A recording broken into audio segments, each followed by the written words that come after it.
including political, social, commercial, in order to maintain integrity of the judiciary.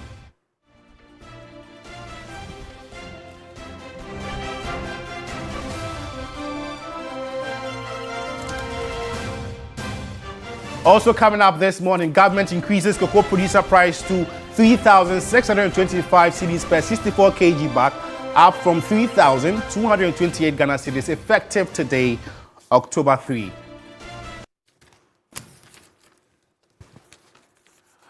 Well, we have details of these stories and a bit more coming up in the next 20 minutes if you spend your time with me. Remember, you can also get interactive with us. We are live on Facebook as TV3 Ghana. On to our very first story. President John Dramani Mahama will meet over 50 civil society organizations later today to discuss sustainable ways of dealing with the illegal mining problem in the country. This meeting is expected to elicit proposals on the most appropriate way of fighting illegal mining in the country, which has destroyed acres of forest reserves and many water bodies. Recent reports indicate that food items from many mining communities have been contaminated, causing fear among citizens over the safety of food brought into the market. The CSOs invited include religious bodies like the Catholic Bishops' Conference, the Ghana Muslim Mission, amongst others, and think tanks like Imani Africa, Eco-Conscious Citizens, Media Coalition Against Galamsey, amongst a host of others, who have all called for the declaration of a state of emergency. It is expected that after the meeting, concrete proposals will be drawn to guide the national fight against Galamsey.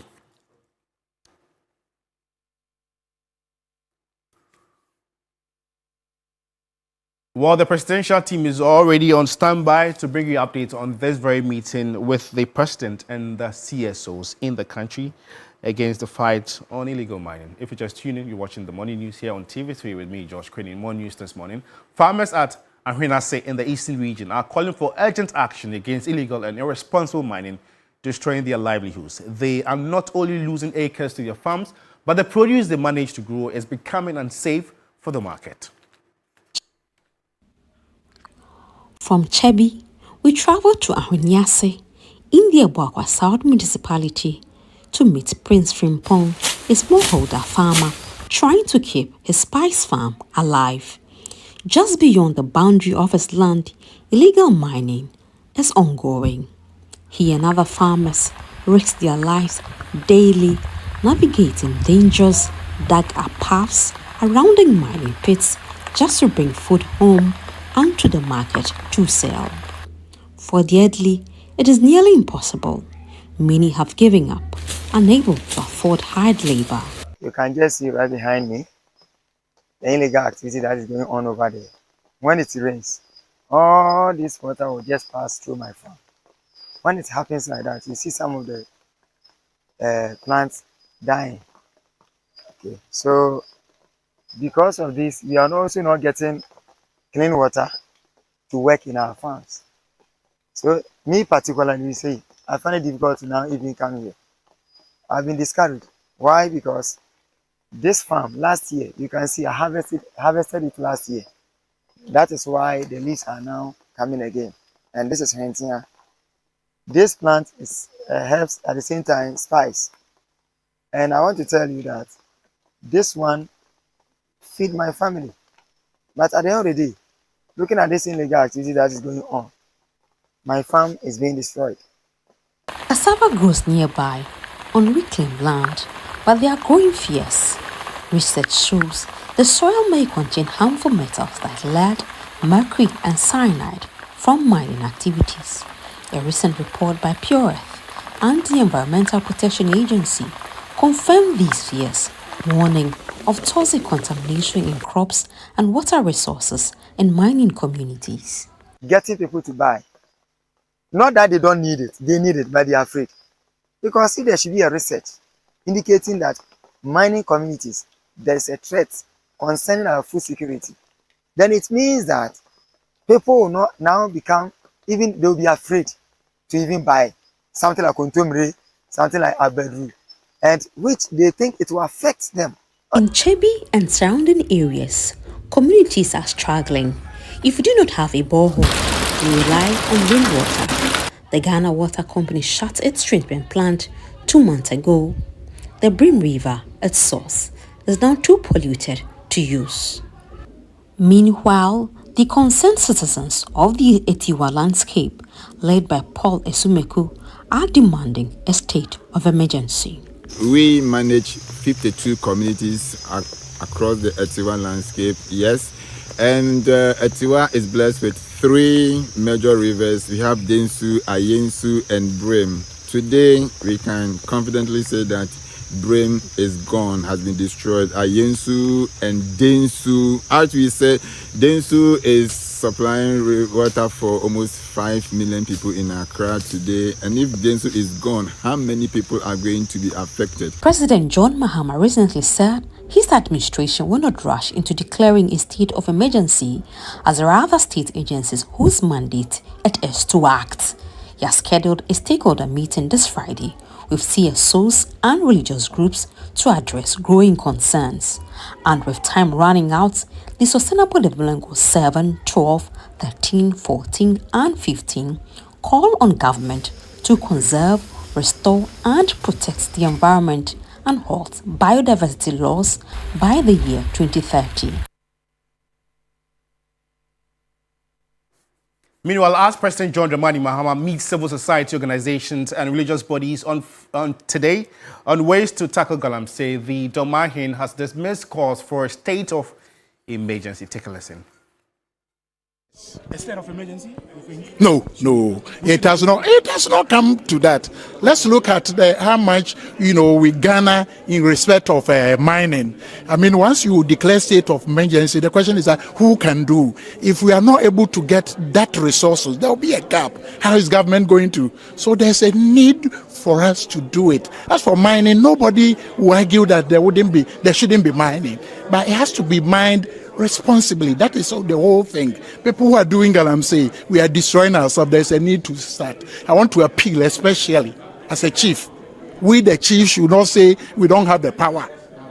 If somebody could do it, it's in the jurisdiction, and not allowing people to do it. Why can't you do it? In Doma, if you come there, I'll arrest you and give you to the police so that you'll be prosecuted. I want to appeal to everybody.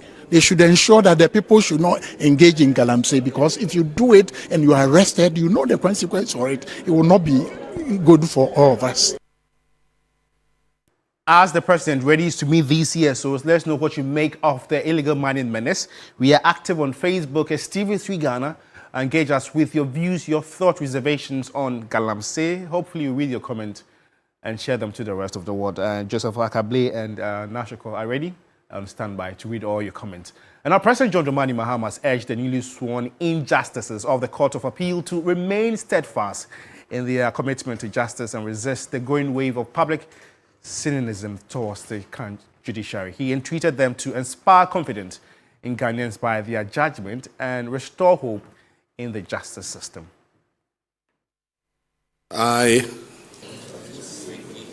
Not merely a ceremony of oaths and robes, the president gave the new Court of Appeal judges the charge. True faith and allegiance. Criticisms of judgments is not the end of hope. It is the evidence of hope. It shows that Ghanaians still believe in the courts, that justice still matters, and that verdicts have meaning in their lives. What we must guard against is cynicism, the corrosive belief that the courts no longer serve the people, but only the powerful in society. To rebuild trust, our courts must demonstrate in word and deed that justice is not compromised by status, wealth, or political convenience.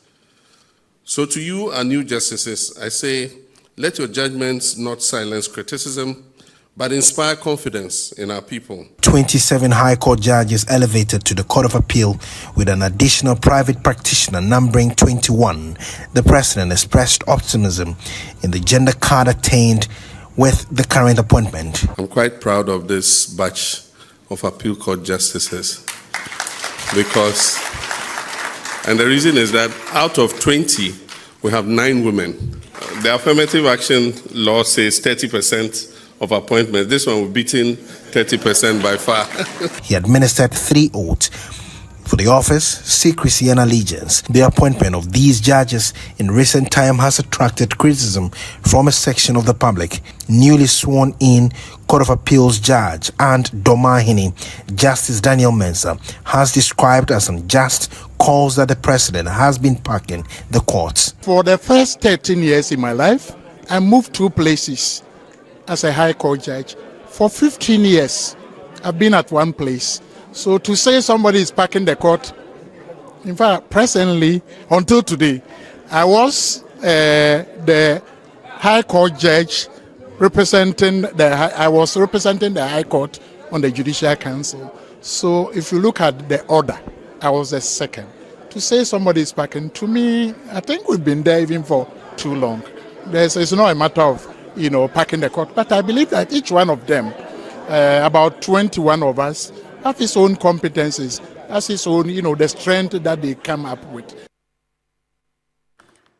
And now the acting Chief Justice, Paul Bafoboni, has admonished judges to fiercely guard against external pressures from every quarter, including political, social, commercial, in order to maintain the integrity of the judiciary. He was speaking at the conference of the Association of Justices and Magistrates here in Accra.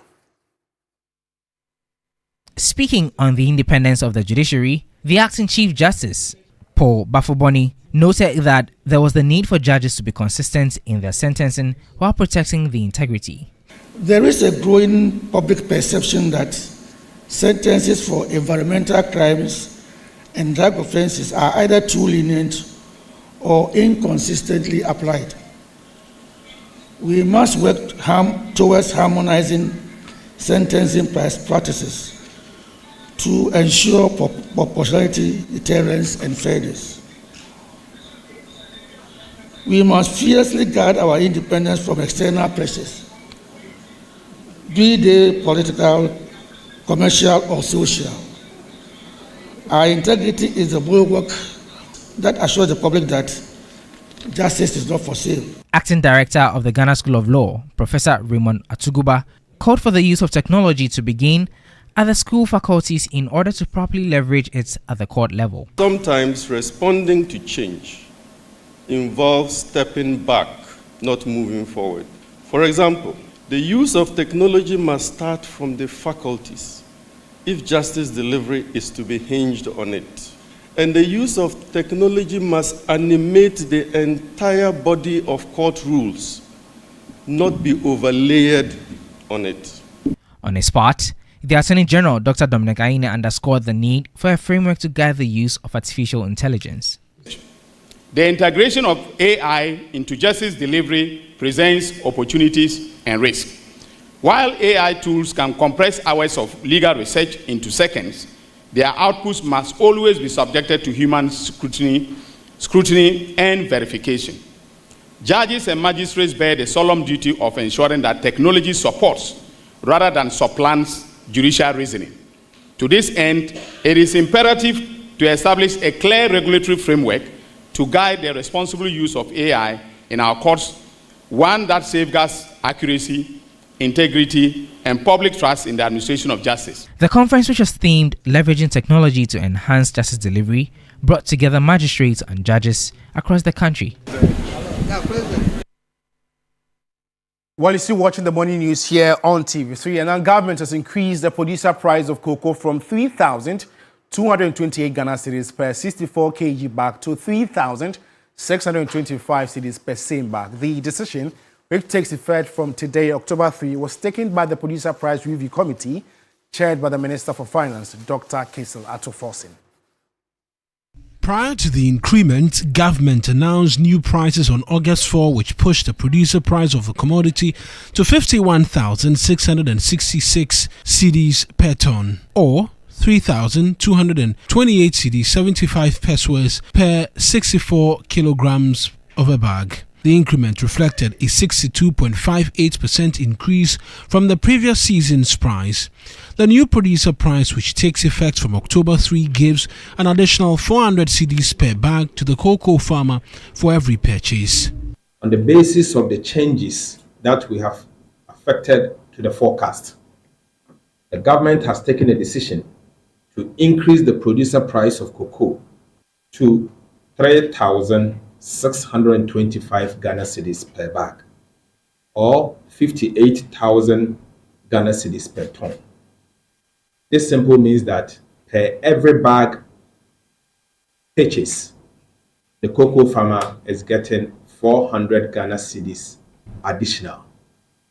Simply put, to the ordinary cocoa farmer, since my last engagement on the 4th of August to today, every bag you will purchase, you will sell to Cocoa Board, you'll be getting another 400 Ghana cedis, or 4 million Ghana cedis, old Ghana cedis. Minister of Finance Dr. Kesel Atuforsen also assured that Cocoa Board will continue to implement all interventions to support cocoa production and the welfare of farmers. Ghana Cocoa Board will continue to implement all the interventions to support the cocoa production and the welfare of the cocoa farmer.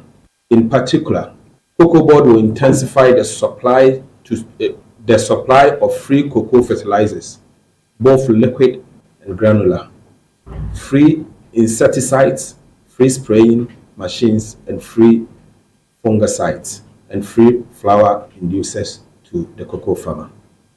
In addition, Cocoa Board is on track to implement the new tertiary education scholarship scheme for children of cocoa farmers in the 2026-2027 academic year. Putting this into perspective, the cocoa farmer gets an extra 400 cedis on every purchase of a 64 kg bag of cocoa. And now a creative young man is changing lives in Ghana by turning used clothes into the artistic works. Based in the trading hub of Kantamanto in Accra, he's diverting over 1 million garments from landfills into new designs. There's more in the following report. Kantamanto is a trading used clothing hub and is purported to be one of the world's largest second-hand textiles market. Each week, it receives 15 million pieces of used clothing, amounting to some 225,000 tons a year. The Revival, founded by Yayura Agbufa, is a pioneering community-led sustainable design NGO addressing textile waste challenges globally. Based in Ghana, it seamlessly integrates education, awareness, art, and job creation.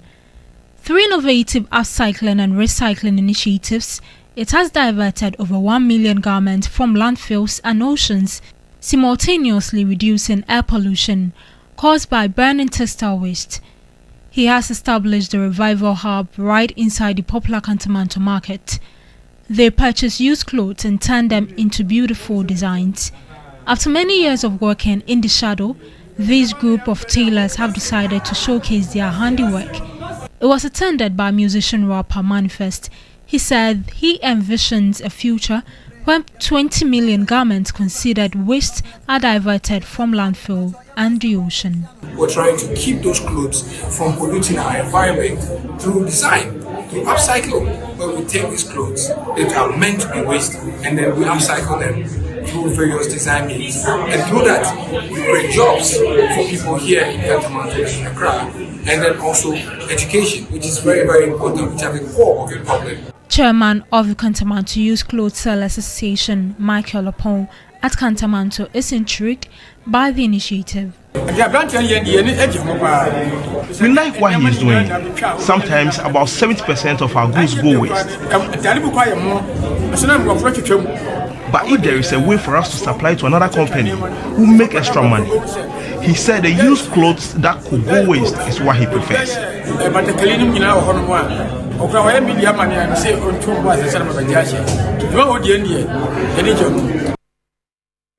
Creativity at its best, if you ask me personally. But that's how we end the morning news. For more news updates, just log on to our website. It's 3news.com. Alternatively, you can join the team at 12. Keminia Mono and Mawane Egbata on News Central. Thanks for watching. It's always a pleasure coming your way. In a world where you can be anything, just be kind. It costs nothing to be kind. Thanks for watching. Enjoy morning.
Good morning, good morning, good morning, good morning, good morning, my people. It's a Pink Friday. Yeah. It's a Pink Friday. Yes. Good morning. Thank you for joining us. You're watching TV3 Newday.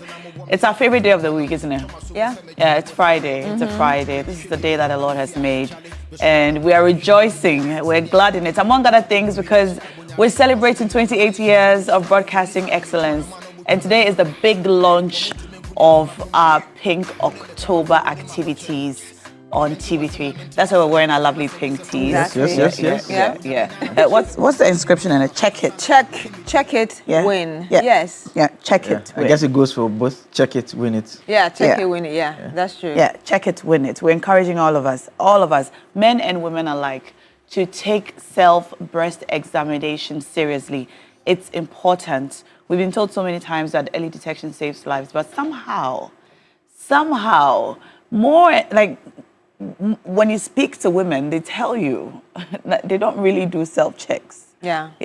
It's I don't understand. I think it's the fear of it. It's the fear of it. I don't want to check because I don't want to know what if that is it. How am I going to manage it? But again, you can't push it away forever. Yes. I mean, we've come to understand self-care so much in this generation. And we're doing our 5-step skincare routine. We're taking time off.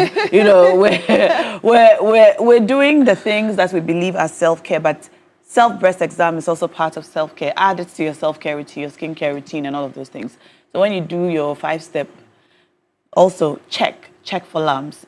While it can be a scary thing, early detection saves lives. And men are also supposed to check, right? Yes, I've heard that a number of times, and I think this month would have to all be part of the campaign to ensure that we do that. I mean, it's always a part of us that, like you said, you are scared, so you just don't want to know. I mean, there are those who tell you that when you know, it kills you faster than you don't know because of the psychological impact. Yeah. But the fact is that we are dealing with a situation where the knowledge of it could save your life or prolong it. And so it's important that you do the check, like we are all urging everyone to do around this time. Yeah. So throughout this month, we are going to be sharing many tips for self-care, including nutritional tips. Because today we are going to be launching our Pink Kitchen. Our Pink Kitchen is a little space that we have created here at TV3 to bring you nutritional tips on the foods that you can eat to help reduce your risk for breast cancer. We know the risk factors are many from your genetics and other things. But we also know that, like many illnesses, nutrition can play a major role in helping us fight it. So we're going to be launching that today as well. Yeah. We have a whole list of activities on the show today. What are we doing on Big Issues? We are talking about Galamsey. We'll be talking specifically about the president's meeting with the CSOs and the other interest groups, religious bodies. And the question we are asking is, will that bring some finality in terms of the nation agreeing on the steps that we ought to follow to deal with this illegal mining challenge? Then also, if we have if time permits, we will also talk about the nursing issue. For over the years, we keep on having the challenge where people are recruited into the public service, and for as many as 10 months, they've not been paid. Just imagine for yourself, you are working in a private company that you've been employed and you have to work 10 months, no salary. You wake up in the morning, you have to eat, you have to board a car, you have to get to work and come back home. And through no fault of yours, you are just not being paid. And when you are told, the response you get is that you are even lucky. Because for some individuals, it took them 24 months or more to get paid. And so it's a conversation to be had about how public service recruitments are handled and continuity, just to ensure that, in any private sector, you get employed. And at the end of the first month, you get your money. Yeah. And that is just what people deserve. And there's a video that went viral of a nurse who is crying. Yeah. You see that video? Very lovely nurse. Yes, she's basically in tears. And I watched that video multiple times, and I'm just wondering, what is her crime? She's done nothing wrong. She goes to work every day. She made a very interesting statement, or instructive statement. She said that the minister has said that they appreciate their efforts. What is she to do with that? Yeah. What is she to do with that? Yeah. Because she stated that her rent expired on the 12th of August, and her landlord comes to her every day, and he's harassing, the torment of that alone. Yes. The fact that she was crying, it really broke my heart, because we go to the hospitals and we expect them to do the most for us. And then we find out that they're trying their best while dealing with all the problems that debt brings on a young person like her, while trying to give you care that could save your life. We can have a conversation about salary levels, but a very basic thing is that the little you get, it should actually come. And I'm even just looking at the rippling effect it would have on the kind of services they provide the patients, because if psychologically you're not okay, how are you even going to give off your best, really?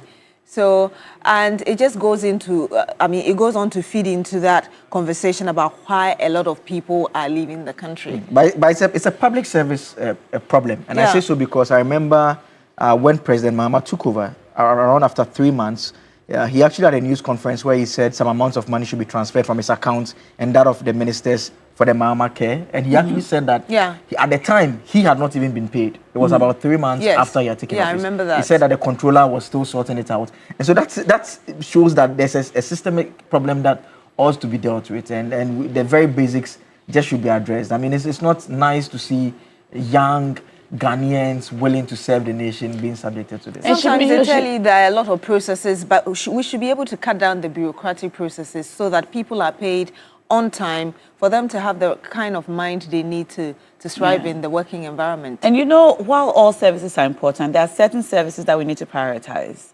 Like our healthcare givers, like our teachers.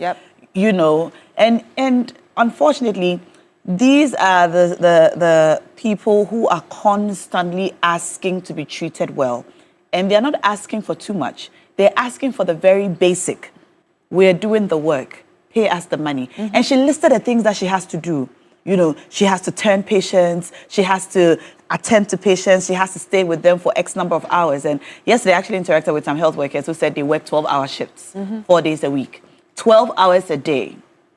She has no money for her lunch. She's not eating. She comes to work and hopes that, she and her friends can contribute and buy food together and eat, because she can't buy her own food. She takes car to work. She says she lives at Pantai, the one who spoke in the video. 42 Ghana cedis every day. Come on. No, that's not what we tabled to discuss for this morning. It looks like we're getting into it. When you go to the intensive care unit or even the regular hospitals where people are admitted, you get to appreciate what nurses and doctors do. I mean, sometimes I can't even, I've been to hospitals where people are really in pain, and I can't even kind of imagine or stand people just so much in pain. And yet, these have to endure that and ensure that the patients are taken care of. And at the end of the day, they have to add that bedding as well. The worst part? They supplement patient care. They pay monies to help buy patients' drugs. They pay monies to help patients pay their bills. And this is something that happens every day in the hospitals. The doctors and nurses, they supplement patient care with their own resources. They even do that at the maternity wards. All the time. Anyway, that's not what we tabled for this morning. No. Shall we table it for this morning? We can add it now. We can add it for this morning. And so if you're a healthcare worker and you're watching us this morning, we're going to dedicate our this morning discussion to you. You can call us and perhaps throw more light on the situation. Let us know exactly what's going on. We're speaking on the back of that demonstration. Was it a demonstration, should we call it, picketing? Yeah, it was. That happened yesterday, and specifically one healthcare worker, a nurse, who detailed her ordeal, the plight she has to go through. She's not been paid for over 8 months.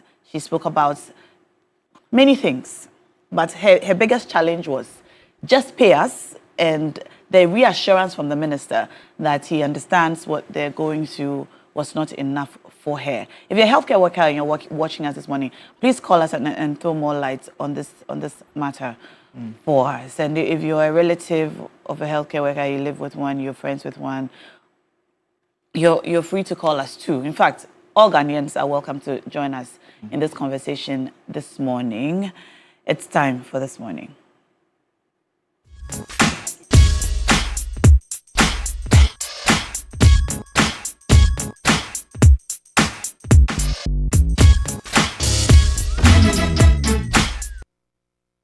We inherited 13,500 of you being recruited without any financial provision. Now, as I speak to you now, when it comes to issues of salary, the Ministry of Health then collaborate with the Ministry of Finance.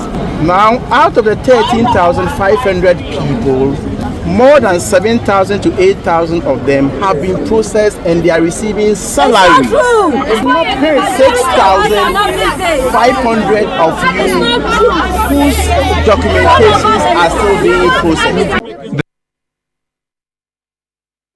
And we're just watching right there, the Health Minister, Kwabena Minta Akando. So we have a first caller on the line. Hello, good morning to you, sir. Thank you so much for joining us on This Morning segment. Yes, your name and where you're calling us. Good morning, my sister. My name is Peter T. I'm calling from Sukuya. Yes, sir. Thank you so much for joining us. Please share with us what you're thinking. I hope Cookie T is doing well. Yes, Cookie is wonderful. And what about Johnny Hughes? They are all doing well, right? Yes, they are all doing well. Thank you so much for asking. Thank you very much. Let me seize the opportunity to say good morning to Alaji Yaokundo, a hard-working man indeed. And then Mr. That is Mahdi, Director for Election NDC, and then Alaji Ava, Alaji Raouf, and Mr. K of Wawa Road, and Alaji Norman of NDC. My sister, you know what? I think that I know the nurses have a problem, and I don't want to justify that they are right or they are not right.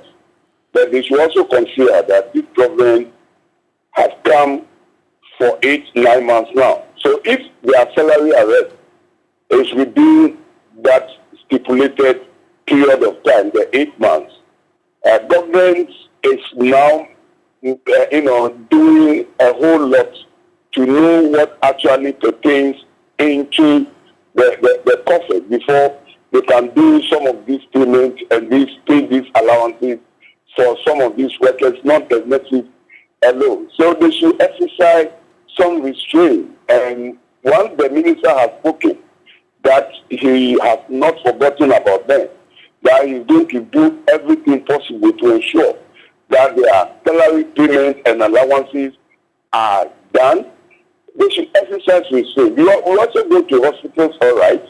We know that they take the necessary care of patients when you fall sick, but they must also do their best that will hold pressure of patients to also believe in their services.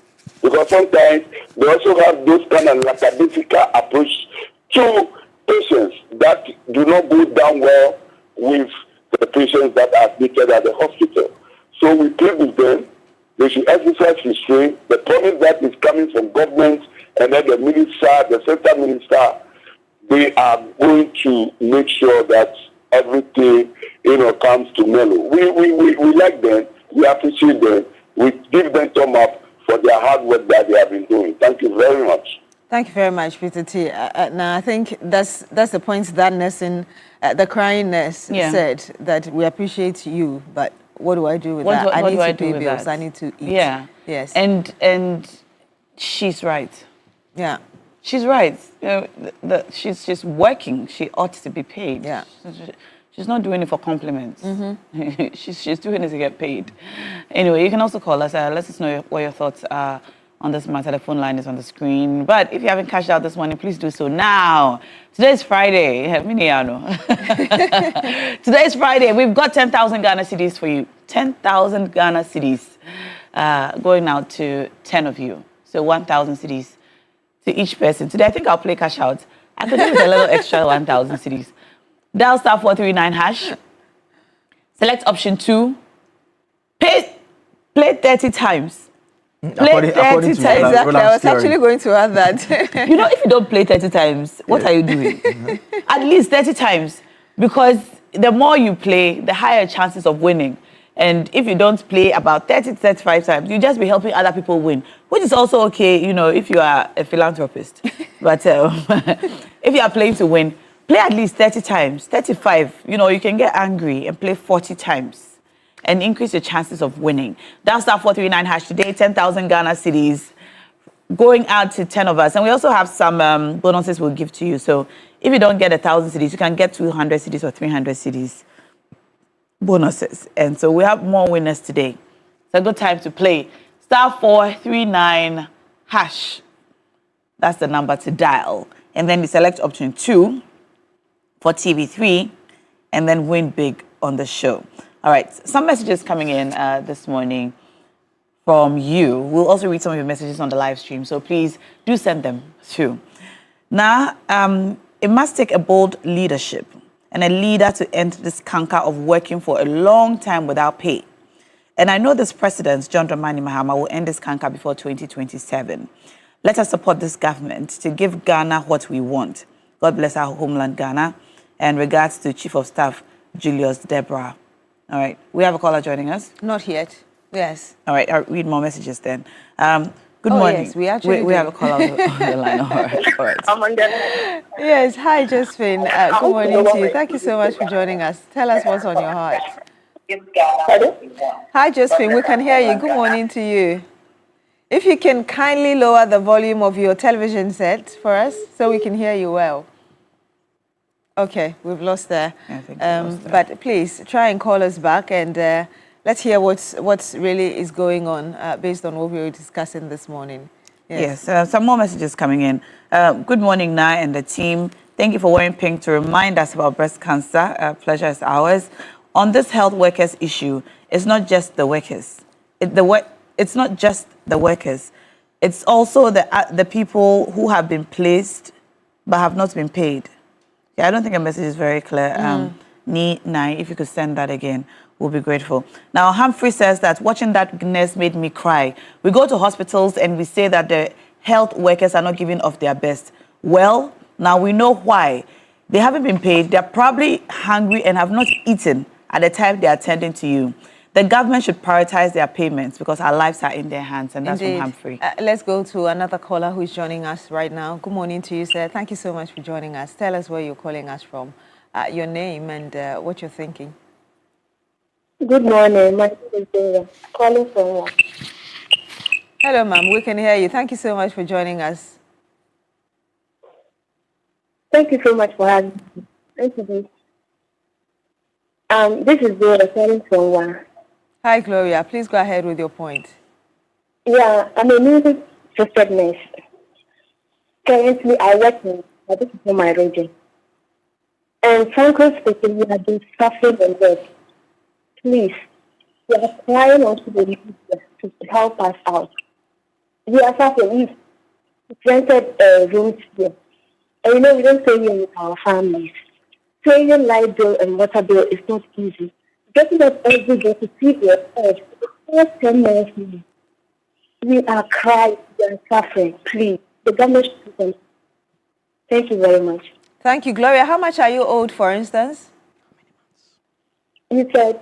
How much are you owed? 10 months now. Oh, you are part of those who are owed 10 months? Yes, please. And how much are you paid? We've not been paid yet. How much are you supposed to be paid? What is your salary? We come with the store. We don't even know how much we are taking in a month. You don't know how much you're supposed to be paid in a month? Yes, please. When was the last time you received a salary? Just like I said, we had our appointment letters.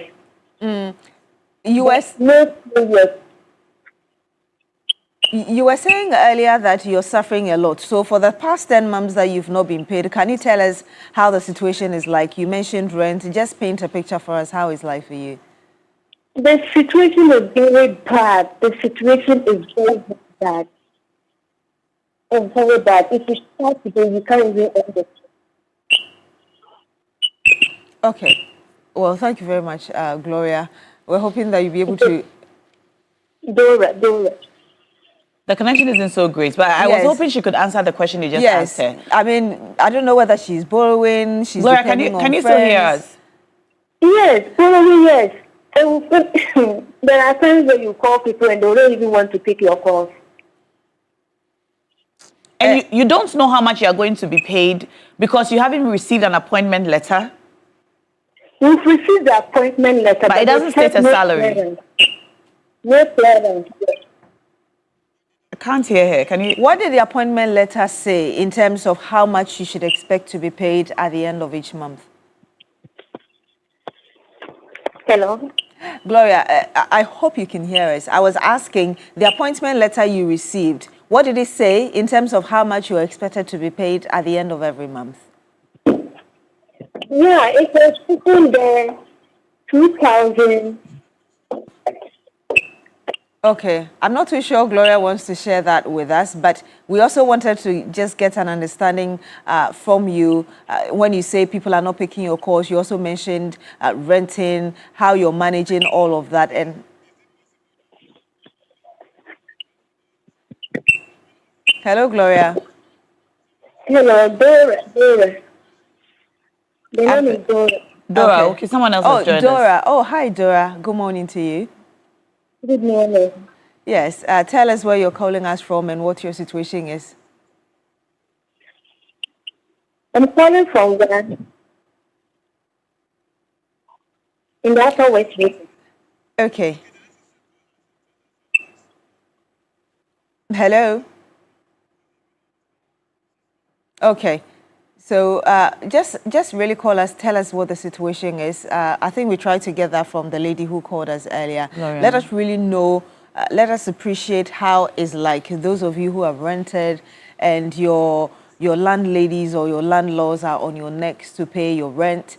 But before we get back to you, we were talking earlier about the nurse who was wailing. Let's just watch her so you get to hear exactly what she said. To pay us. We've been working for 10 good months, no salary. Personally, my rent expired in 15th August. I've not been able to pay. My landlord is always asking, when are you paying? I'll be like, they'll pay us, please give me time. I stay at Spantine. I wake up Kolebu. I take transportation, 42 cities to work every day. How do they expect me to get that money to come to work? You go to work, doctors will write. Check patients' vitals, 15 minutes, 30 minutes. Do RBS, 5 minutes, 10 minutes. You bath patients, you tend patients every 4 hours. I'm doing all this just for the minister to tell me that he appreciates the work that I'm doing. Appreciation, babe. I don't understand. Which form of appreciation? How can somebody work and you tell the person I appreciate you for 10 good months? I can't stand it. I'm owing rent. What should I do to be able to pay my rent? I don't understand. They should pay us. Enough is enough. I'm tired. Enough is enough. Enough is enough. They kept me rent at so 15. What the ground? I don't know. You can't even ask somebody for money. I mean, you just watched it there, and that was what we were trying to tell you earlier. Quite a sad scenario, I should say. But let's hear from you. We have another caller joining us. Good morning to you, sir. Thank you so much for joining us. Please tell us what your situation is in case you're involved in this. Hello. Hello, good morning. Okay, hi, ma'am. Good morning. Thank you so much for joining us. Please tell us what's on your mind. Please, I'm Doris, calling from Otu region. Hi, Doris. We can hear you. Please tell us what you're thinking. Please, I'm Doris, calling from Otu region. Yes. I'm from Aken Swedro, posted to Otu region. Look at the distance I've been posted to. But 10 months now, they haven't been paying us. And he was telling the nurse who called how much is our salary. They are paying us 21.43. That is on appointment letter. So what is 21.21? That's a little over 2,000 cedis.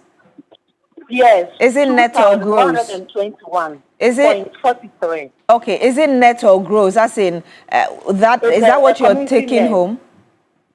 Yes. Yes. Okay. That's I take away home. Okay, but just tell us the past 10 months that you've not been paid, how you've been able to manage.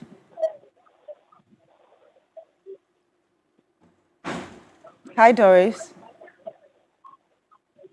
Okay, it looks like we've lost Doris on the line. It's not easy. I always call them people for money. Nowadays, when I call them, they don't even mind me. They say, "Oh, I'll call you back."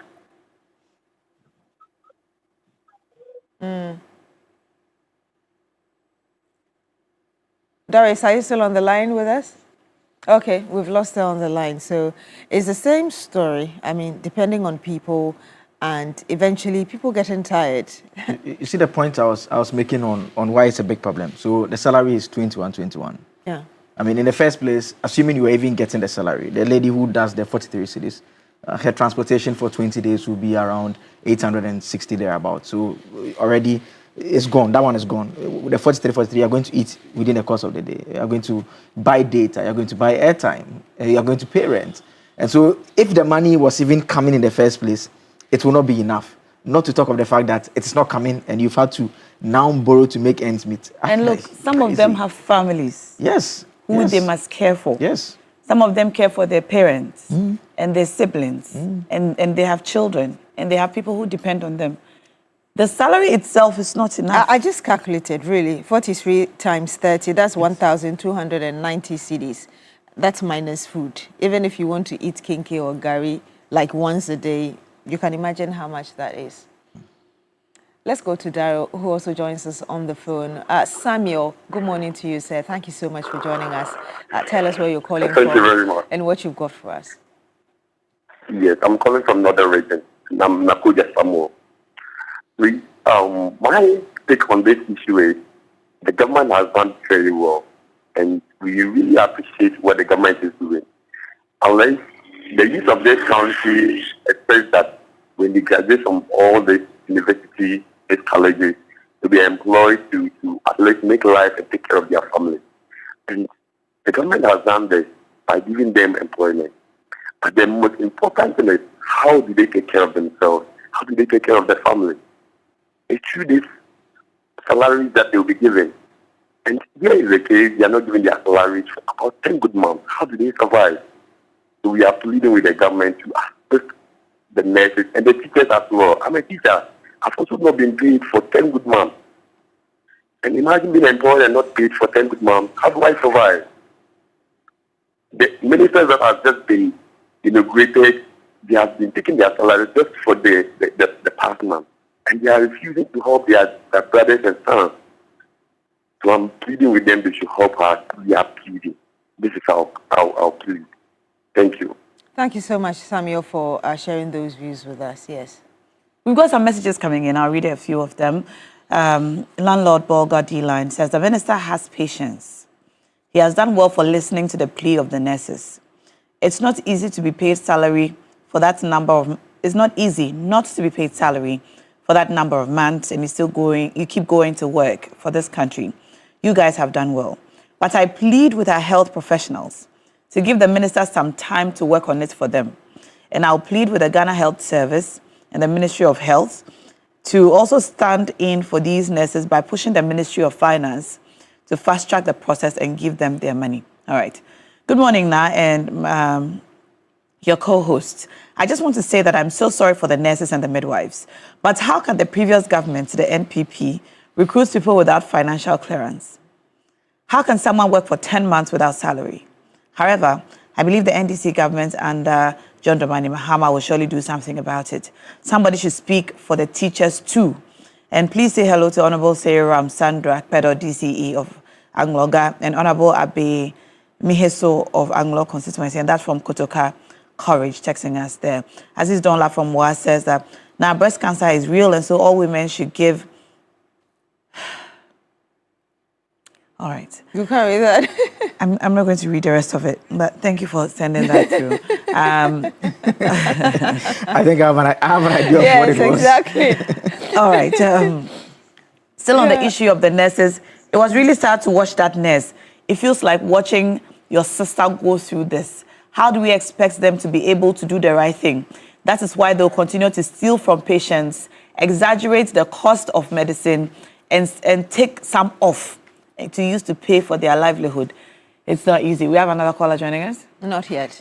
Yes. All right, more messages coming in. in. A lot of the times when there's a delay in the payments, there's this fanciful word they use, financial clearance. I think one of the texters made reference to that. I mean, what is financial clearance really? Yeah. I mean, there's a reason why those nurses have not been sacked. You remember when the government took over, they sacked newly recruited staff. Mm-hmm. There's a reason they have not been sacked, because their services are needed. Yeah. And so you cannot blame it on financial clearance when they are going to work and they are working. Because those you didn't want, you've asked them to go home. And they were posted. Some of them were posted in December.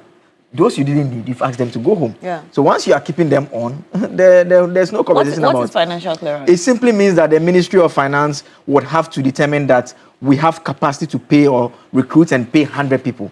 So we've cleared you to recruit and pay 100 people. Then the relevant agency will go ahead and recruit. So the understanding or the suggestion is that those people were recruited without the necessary clearance that we have the capacity to pay them. And so that is how come their salaries have not been paid. So it means that now they will now have to get a clearance from the ministry and pay them the outstanding arrears for the last 10 months. But you see, even if you were getting clearance, does it have to take 10 months before you pay? And somebody called and said that the previous government didn't pay the nurses for 10 months. This is the 9th month of the Mahama administration, right? So, well, I don't know how they did the clearance thing, but it means that the MPP owed about how many months? No, so the person's argument is that there should have been financial clearance before they were recruited. So if you listen to the nurse who called in, they were posted in December.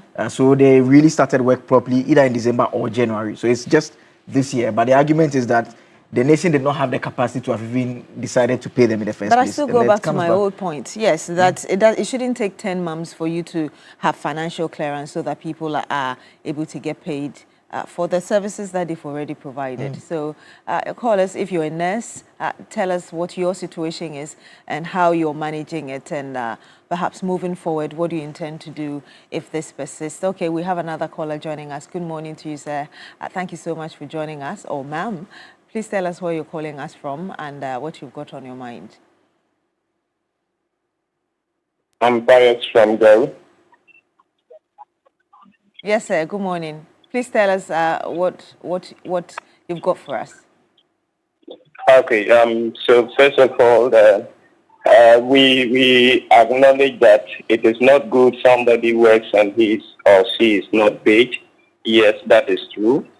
But we also beg with our colleagues, the nurses, that we all attended nursing interview, and we told the panelists that we wanted to save life, not money.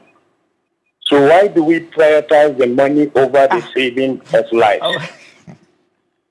Sir, I don't know whether you appreciate the situation that if you're working, it's your right to be paid. So you cannot say that they are prioritizing money over. I appreciate that. And that is what I acknowledged earlier.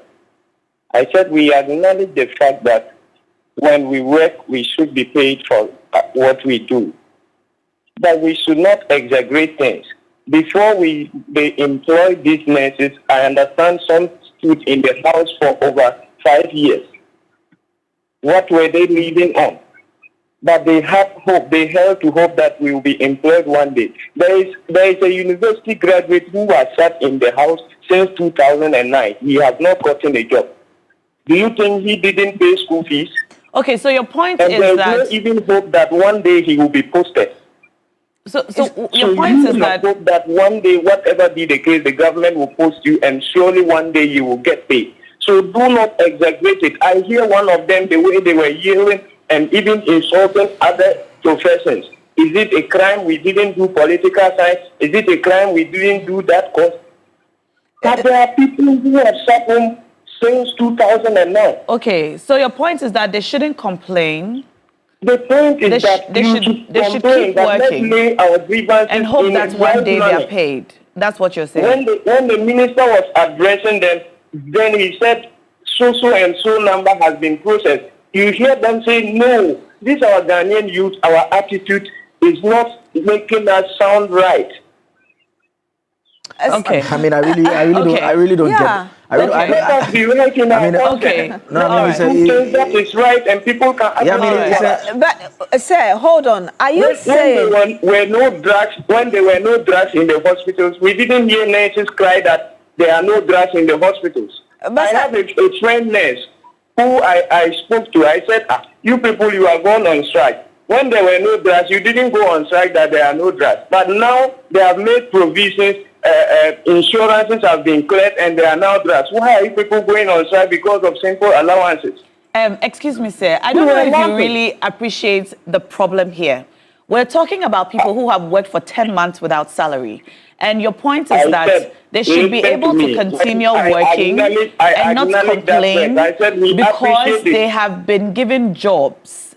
Now, the point, the primary reason we work is to get paid.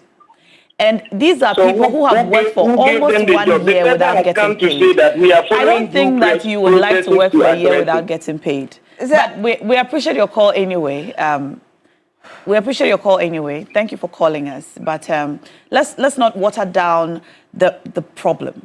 Let's not water down the problem. People have been working without getting paid. It's been 10 months and they're asking to be paid. We do not think that they're asking for too much. We think that they're asking for the bare minimum, and we should respect the problem and ask that the right thing should be done for them. I mean, I don't think it's fair to say that you're better off employed and not being paid than staying home without employment. I mean, there are people who do volunteer work.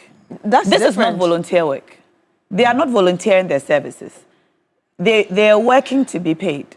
And so, I don't understand. Yeah. So I mean, the point. Those who may have joined, I think some may not have joined the conversation from the start. We are getting messages, people saying that we didn't play the minister's response. We actually played the minister at the start. And the minister did indicate that they were onboarding them gradually and that eventually they will get all of them on board. I think we played that. It was very, very clear. I mean, there's no doubt about that. The point that is being made is about the fact that these are individuals who are working. They've been working for 10 months and we are making use of their services. So it's only fair that they get what is due them. I think we have another Exactly. We have another caller on. Good morning to you, sir. Thank you so much for joining us. Good morning. Yes, please tell us where you're calling us from and if you've got anything on your mind regarding what we're discussing. My name is Sadiq. I'm calling from Chiraponi. Yes, sir. How is Chiraponi this morning? Oh, alhamdulillah, we're all fine. You see, madam, I'm sure this country, our problem is politics. You see that guy who gets called, I'm sure it's an NDC executive. Why do you employ people for about 10 months and they are not paid? How do you expect them to live? How do you expect them to take care of their parents? And I'm sure these are the reasons why Galamsey is not stopping. If I'm employed for 10 months and I'm not paid, why am I going to do Galamsey and I'll get my money? And those are the ministries, those are the governments. Are they not paid? Have you ever seen MPs going on strike? Have you ever seen ministers going on strike? That is because they don't have such problems. Now you are employing and it's not paid for 10 months and you're telling me to have patience. Patience for what? How do I feed? How do I work? And now somebody will call and then try to play politics by saying that they should exercise patience, some are not employed. Well, people are grateful for being employed, but is employment the only solution? So please, I think when people call, they should stop speaking politics, and I understand the situation at hand, my sister. That's the right thing. Politics is what is killing us in this country. And it's not fair. People are really suffering. The youth are suffering. And let me tell you, very soon in Ghana, the streets will be more than Jamaica, if people don't know. You know, if such things are going on, people will be forced to do what they don't want to do. There will be a time when people will see the education is useless because I will not go to school and then at the end I will not have nothing to do it. Well, why not be on the street and hustle and chop? So please, our leaders have to wake up and do the right thing for us. Thank you very much. Thank you so much for calling us from Tripoli. A fair point is made, I think. Absolutely, absolutely. I mean, I get the point that he made. And you know, the point I was making about it being something that happens over and over. You recall not too long ago, pharmacists in Ghana, they had been waiting for their salaries for months. Some had not been paid since June 2023. They got their salary in July of 2025. And so that is an example of that situation. So it's not necessarily one that is limited to this government alone. And it comes back to the point again that we just have to ensure that the bottlenecks do not delay to this extent. And we appreciate the onboarding and all those things that have been done. But, I mean, simple terms, people want their money. Just pay them, So, for those who are actually defending this, I'm wondering if those nurses were their relatives and their salaries themselves I mean, their salaries were not enough, and yet they had to take care of their sisters or brothers who were equally not paid. How they would talk if they were in that situation. I have a very lengthy message here. I'm going to try to read some of it. There's no way I can read all of it. It's from MK Erickson, and he says, well, warm regards, this is a bit lengthy, but it will help us understand some facts. Let me state categorically, without mincing words, that the inhumane ritual of newly posted nurses and midwives having to break their spine for almost a year before their legitimate salaries are paid is terrifying. It's unacceptable. It's horrible. And I cannot recall my own soul. I cannot recall my own soul poaching and patriotism quenching experience I went through in 2021 when I had my salary on the 13th month. Now, here are some facts. 1, clearance was issued in July 2024 by the Nanado Baumia-led MPP government. The nurses and midwives were asked to apply from August 5th to August 5th, 2024 to August 23rd for posting in August 2024. After they made the applications via the portal in August 2024, they were not posted to water until early January. By then, the July 2024 clearance had expired. The clearance has a lifespan of a financial year. This was their clearance and subsequent portal application. Okay. Was it an elections bait that didn't yield the desired results? In January, during the transition, His Excellency John Dramani Mahama issued a public statement asking the then outgoing government to halt the posting of staff, but they did not heed. They deliberately pushed my colleague nurses and midwives into wards without the financial provision and/or clearance. 4, when His Excellency John Dramani Mahama came in fully, a public statement was issued through the Chief of Staff to abort all public recruitments made in December, that's after the elections in January. But the President asked for the health sector, security sector, etc., to be exempted. If the President wanted to punish colleague nurses and midwives, he wouldn't have intervened. 5, since the health minister and the meticulous and focused finance minister worked assiduously, out of the 13,500 nurses and midwives that were pushed into wards in January without financial clearance or space, about 7,000 nurses and midwives have been paid since August. Wait, I don't know if you mean to say have not been paid since August 2025. All right. I don't understand the rest of your message. I'll try to read over again and then share it. But this is from a nurse or midwife who's trying to give us some clarity on the issues, on the financial... It does not really provide any clarity to any issue. Yeah. The point that is being made is that we all want an effective public service. We all want an effective public service. That's all we're asking for. And I'm saying that there isn't a properly functioning private company that you are going to walk into, no matter what term you want to call it, 10 months onboarding, expiring in a financial year, whatever term you call it, that would have you work 10 straight months and your salary is not being paid. It doesn't work in any proper functioning institution. I mean, the worst that happens is, let's say, middle of the next month. That is like the worst scenario. But for staff that sometimes you don't start at the beginning of the month. That can happen, but not for that long. I mean, and this happens over and again. This is not the first time. In fact, for the many years, we had nurses going on massive demonstrations, asking for salaries, even up to 24 months and all of that. And it just really emphasizes the point Joseph Akable just made, that there is a problem within the system that has to be identified for it to be fixed. Because, I mean, we cannot always blame it on financial clearance, really. Point well made. I cannot begin to understand it. And my point is that there are certain services, while, you know, of course, we appreciate all public sector workers, but there are certain services that we must prioritize. And I think healthcare and teachers should be prioritized. And healthcare workers are seen as essential service providers. Essential service providers. They are not even permitted to go on strikes. Yes. Exactly. And yet they are supposed to work as well. Exactly. Yes. And their hours, 12-hour shifts, some of them work. 12-hour shifts, 8-hour shifts. The work is demanding, the work is difficult, the salary is not enough, and they are not getting paid. And they come out to complain, and you know, some Ghanaians actually feel that they should not be doing that because they should appreciate the opportunity given them to work. We are not even talking about the working environment. Exactly. That's just not fair to ask, and that's not right. And that video of the young nurse complaining about her plight really broke my heart yesterday when I watched it. And this should not happen. This should not happen at all. And we hope that this reassurances that the minister has given them, actually, we hope that at the end of this month, we will see that they will be paid. And not just some of it, but all of it.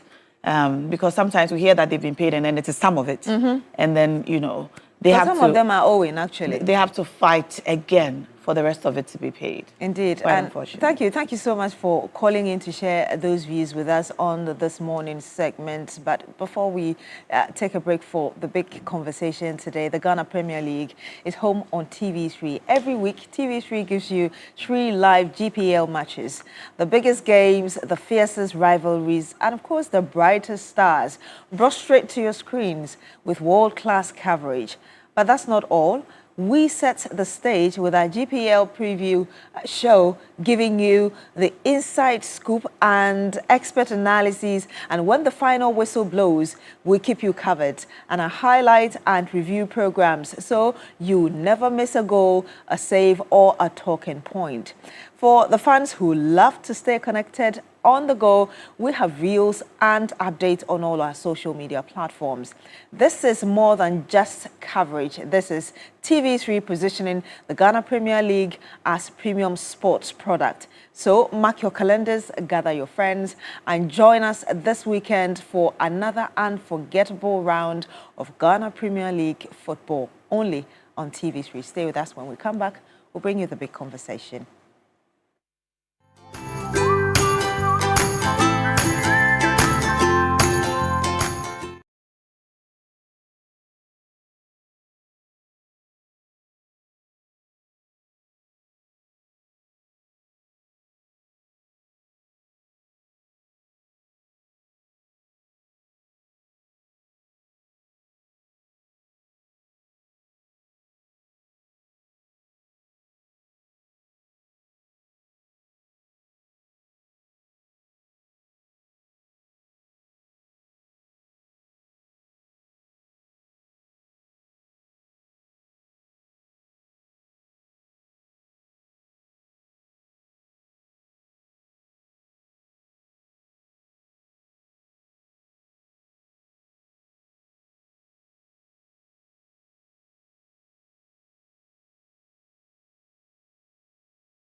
paid salaries for nurses are causing them to picket and demand for payments. We heard from the minister as well, and that is something that we're going to talk about right here on the big issue. We're actually going to start with that particular conversation. We all know how important it is, how important healthcare workers are to the system, and unfortunately, they would have to be subjected to this. And we'll start off by first listening to the Minister for Health, Kwabena Minta Akando, explaining why the nurses have not been paid for 10 months and also what will be done about that situation going forward. Inherited 13,500 of you being recruited without any financial provision. Now, as I speak to you now, when it comes to issues of salary, the Ministry of Health then collaborates with the Ministry of Finance. Now, out of the 13,500 people, more than 7,000 to 8,000 of them have been processed and they are receiving salary. 6,500 of you whose documentations are still being processed. The Minister for Health, Kwabena Minta Akando, admitted, do not want to stand here and give you a timeline, say next week, and when it's not being fulfilled, it will be construed as we have also, So that's the Health Minister, Kwabena Minta Akando. And even while you were speaking, you could hear some of the nurses registering their disagreement with the things that he was saying. There's one particular nurse who was engaged by the media personnel present after this particular interview, and that particular video has gone viral. Just watch her closely as she comments on some of the issues raised by the minister. We are just pleading on the government to pay us. We've been working for 10 good months, no salary. Personally, my rent expired in 15th August. I've not been able to pay. My landlord is always asking, when are you paying? I'll be like, they'll pay us, please give me time. I stay at Spantine. I wake up Kolebu. I take transportation, 42 cities to work every day. How do they expect me to get that money to come to work? You go to work, doctors will write. Check patients' vitals, 15 minutes, 30 minutes. Do RBS, 5 minutes, 10 minutes. You bath patients, you tend patients every 4 hours. I'm doing all this just for the minister to tell me that he appreciates the work that I'm doing. Appreciation, babe. I don't understand. Which form of appreciation? How can somebody work and you tell the person I appreciate you for 10 good months? I can't stand it. I'm owing rent. What should I do to be able to pay my rent? I don't understand. They should pay us. Enough is enough.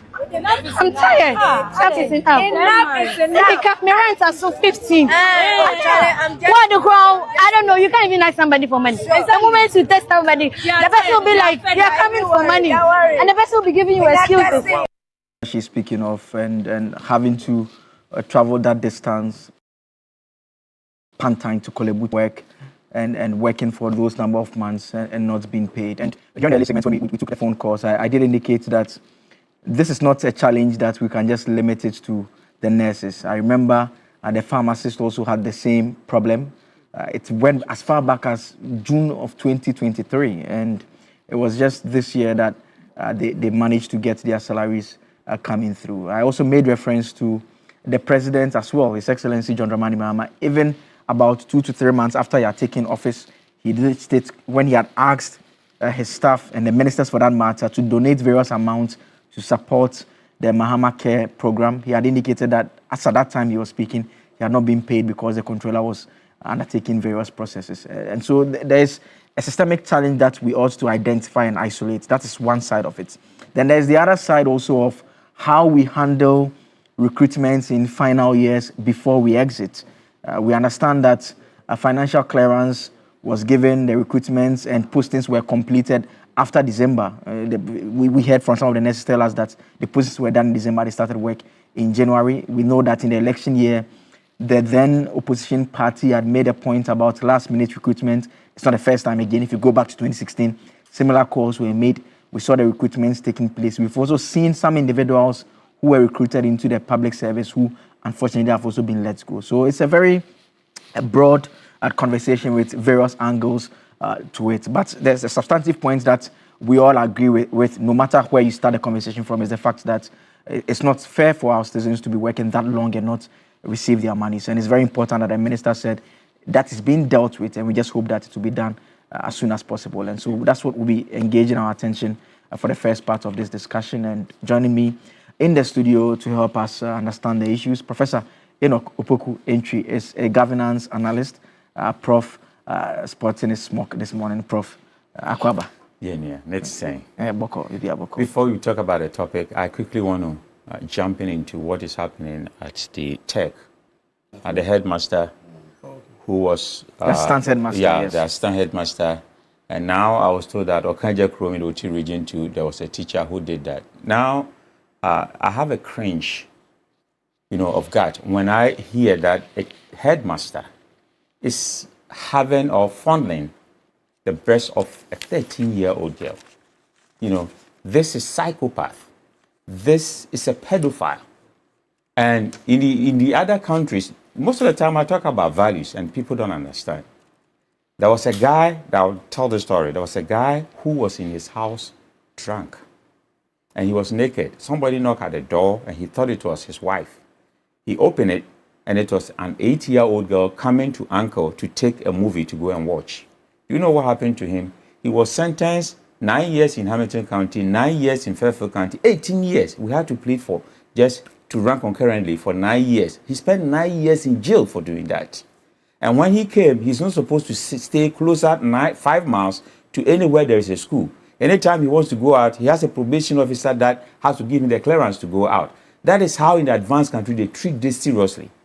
I was talking to a lady yesterday who told me that one of her teachers broke her virginity in senior high school. What is happening in our schools?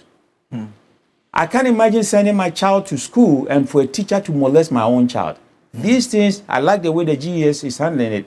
I like the way the gender ministry is handling it. We should, make sure that it stops because teachers should be held to the highest standard.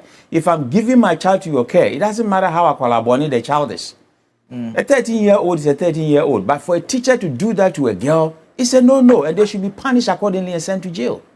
It's a very disturbing story, and since that story actually broke out, we've heard from a number of groups and even individuals tell us that this is a very familiar story. So that is the more important reason why it needs to be dealt with aggressively. Also joining me in the studio this morning, Austin Bracco Powers is a legal practitioner. Austin, thank you for joining us as usual. Nice. And next to him is Abraham Amaliba. Abraham Amaliba is a legal practitioner as well, Director General of the National Road Safety Authority and a member of the National Democratic Congress. And I'll start with AB on the issue of Akable, don't start with me yet. Akable, the saga between the minority and Sam George, for me, is mind-boggling. Okay. In Nigeria, you have citizens wanting their ministers to champion a cause for them they don't get, and the citizens themselves pour onto the street. In Ghana, you have a minister who believes, and all of us sitting here will believe so, that a multinational is milking the people and wants a reprieve for Ghanaians. You have Ghanaians rising up against the minister. I cannot understand what kind of people we are. Instead of us to support the man, he's gotten some things for us. People are saying that he didn't promise us that. He promised us this. What kind of people are we? That we are now supporting multinationals to, as it were, shortchange Ghanaians, and we are happy. There are some who are saying that that's not your business. That's not, what are we? What kind of people are we? That's a conversation we've had before, and it's one that we'll have again. If we had supported him, he would have gotten what he wanted for us. Okay. We didn't support him. We were on radio stations, TV stations. Hey, Sam George, that's not your what. So anybody can come and set up a company here and be milking Ghanaians. Because and I heard people say that, oh, it's a private business. So what? Private business in a country must do things that will benefit the people. Okay. I don't know where Ghana is going. Oh, no. Okay. I can now start with you. Yes, start. Okay, good. We've heard from the nurses who protested yesterday. We've also heard from the Minister of Health explain that they inherited a backlog. A significant number had been recruited, and they are still working on getting them onto the system. But what we know is that they've worked for 10 months, and I mean, that young lady we all saw in the video speaking. I mean, that video broke my heart. I mean, she lives at Pantine and works at Kolebu. I mean, Pantine to Kolebu. I mean, it's not a healthy system that we are running. I mean, things should be better. You agree? It's a sad commentary on our governance system. It's a simple matter of, if you want to employ, put money aside to employ. If there's no money, don't employ. But we've had situations where governments employ people not because they need them to work, but for political gains. And so, leading up to elections, you find governments scrambling to employ people, but do not make available funds to cater for the people.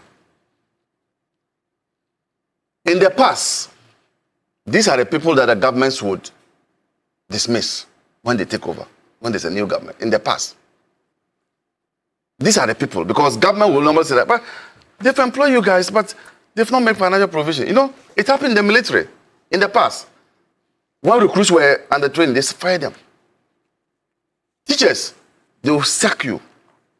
When a similar thing was going to be done to this group of people, I think the president intervened and said they are Ghanaians, let's leave them. But nonetheless, the funding to pay them was not secured. They had financial clearance, that was right, under MPP. Then, my information from the ministry is that the MPP could not finish processing their documents to put them on the payroll, and they left the government. But more importantly, there was no funds put aside to cater for them. So if you look at the number, 13,600 and 500, this government has processed 7,000. To 8,000. Huh? 7 to 8,000. Okay. Okay. Has processed 7,000. Now, the finance ministry does not want to destabilize the current macroeconomic stability that we have.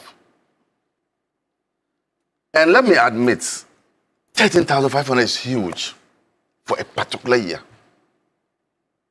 So, my information from the ministry is that they are doing them gradually, they will process them gradually and put them on the payroll. It's not like they have forgotten of them. But they are doing this, having at the back of them, their mind, not to destabilize the system that we are enjoying now, having come out from a poor, bad situation under the previous administration. So, I sympathize with them. I think that their cause is a good cause. They are sitting down for how many months? 10 months without salary is a very serious matter. As I speak, I've not taken my salary yet, but I'm not comparing myself to them. You even mentioned those who were just appointed to the presidency. Most of them have not taken their salary. Those who have taken their salaries are those whose institutions generate revenue, so they pay themselves. IGF. But those of us who have to go to the controller have not been paid. As I said, have not been paid. But that's a big problem. That's what I'm saying, that it is a sad commentary on our governance system. It has been so. In this day and age, where there's what do they call it, biometric registration, there's IA or AI. there's technology, digitalization. Why should anybody be made to go to work for 9 months, even 6 months, without taking his salary? Because like I indicated, it's about input, output. In the private sector, before they employ, they will have secured the funds for new recruitments. And so, in the private sector, the first day you go, you take your salary. That month, you take your salary. So it is a sad commentary on our entire governance system in terms of payment of salaries. And we need to fix this and fix it.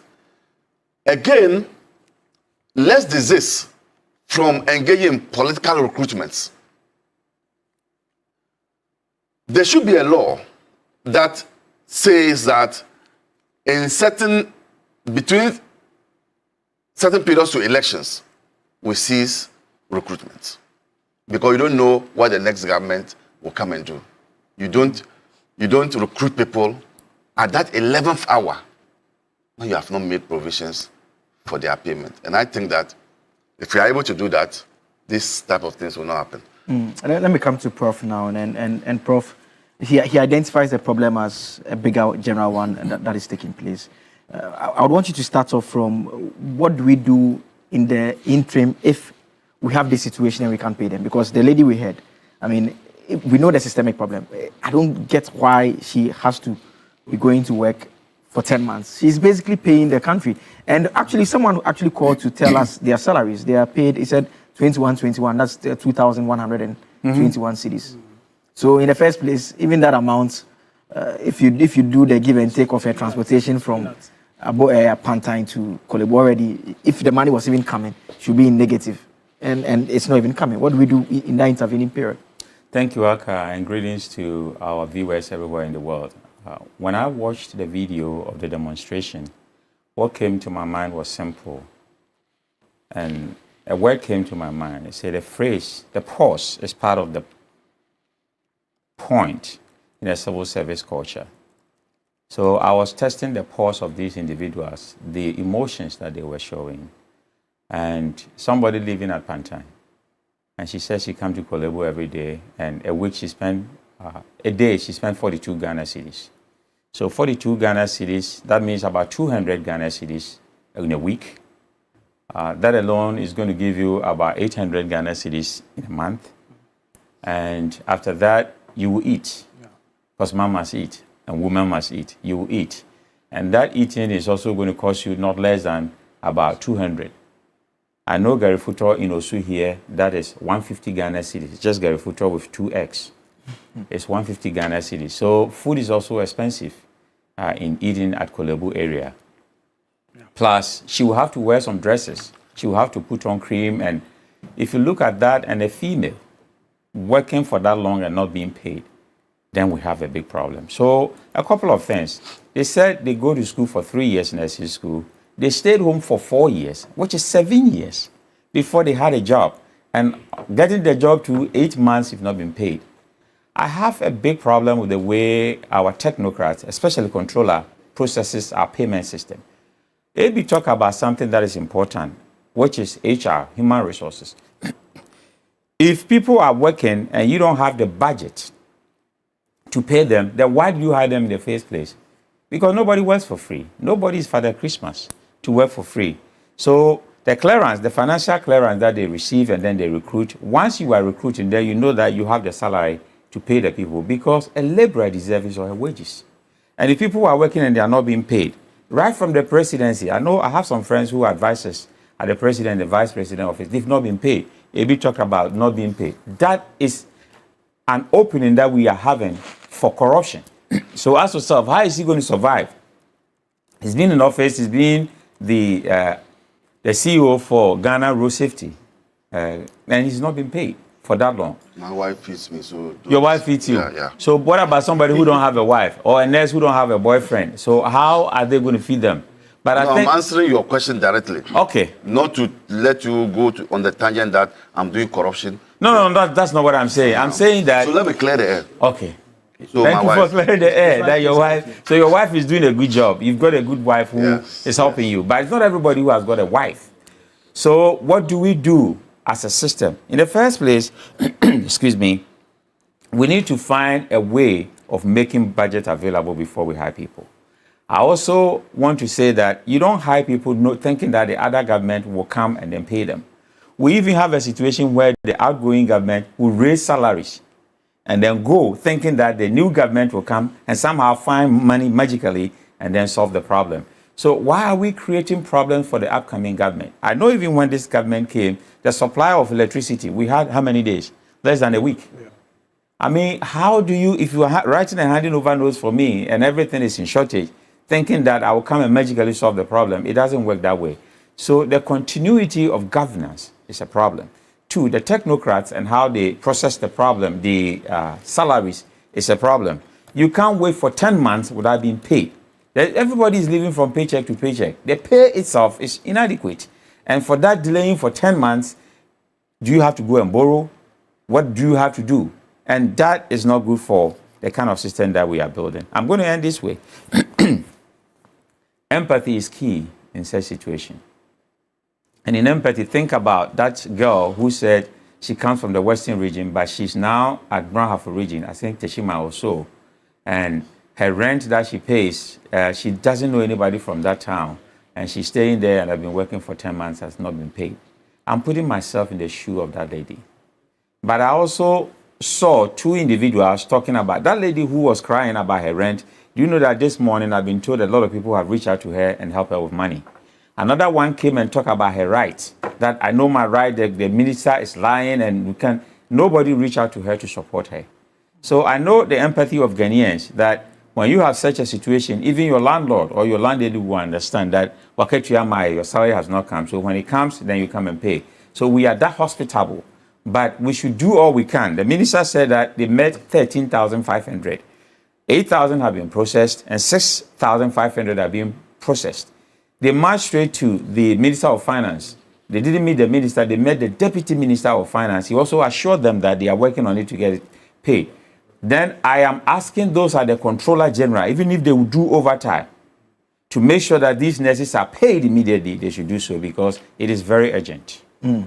Let me come to Austin now. And Austin, I mean, Prof, adds on and isolates the challenge specifically, but I want us to focus on the last-minute recruitments. I mean, those who argue in support of it say that government is a continuum. I mean, the fact that we are in an election year, especially because of the long period it takes to complete the process. So in this case, we are told that they started in July, the clearance was in July, the adverts were in August, postings were completed in December, then we're supposed to start work in January. I mean, those who are in support will say that why should we have any freeze on recruitment simply because we are going to vote?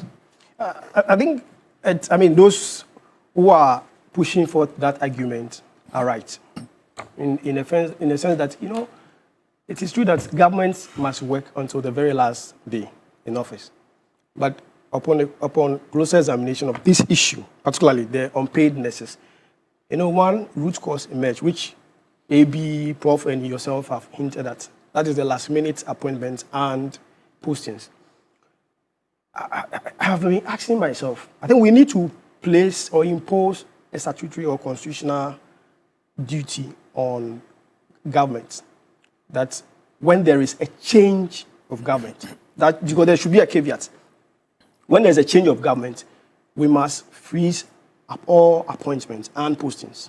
Or let me put it simply, employment into the public sector.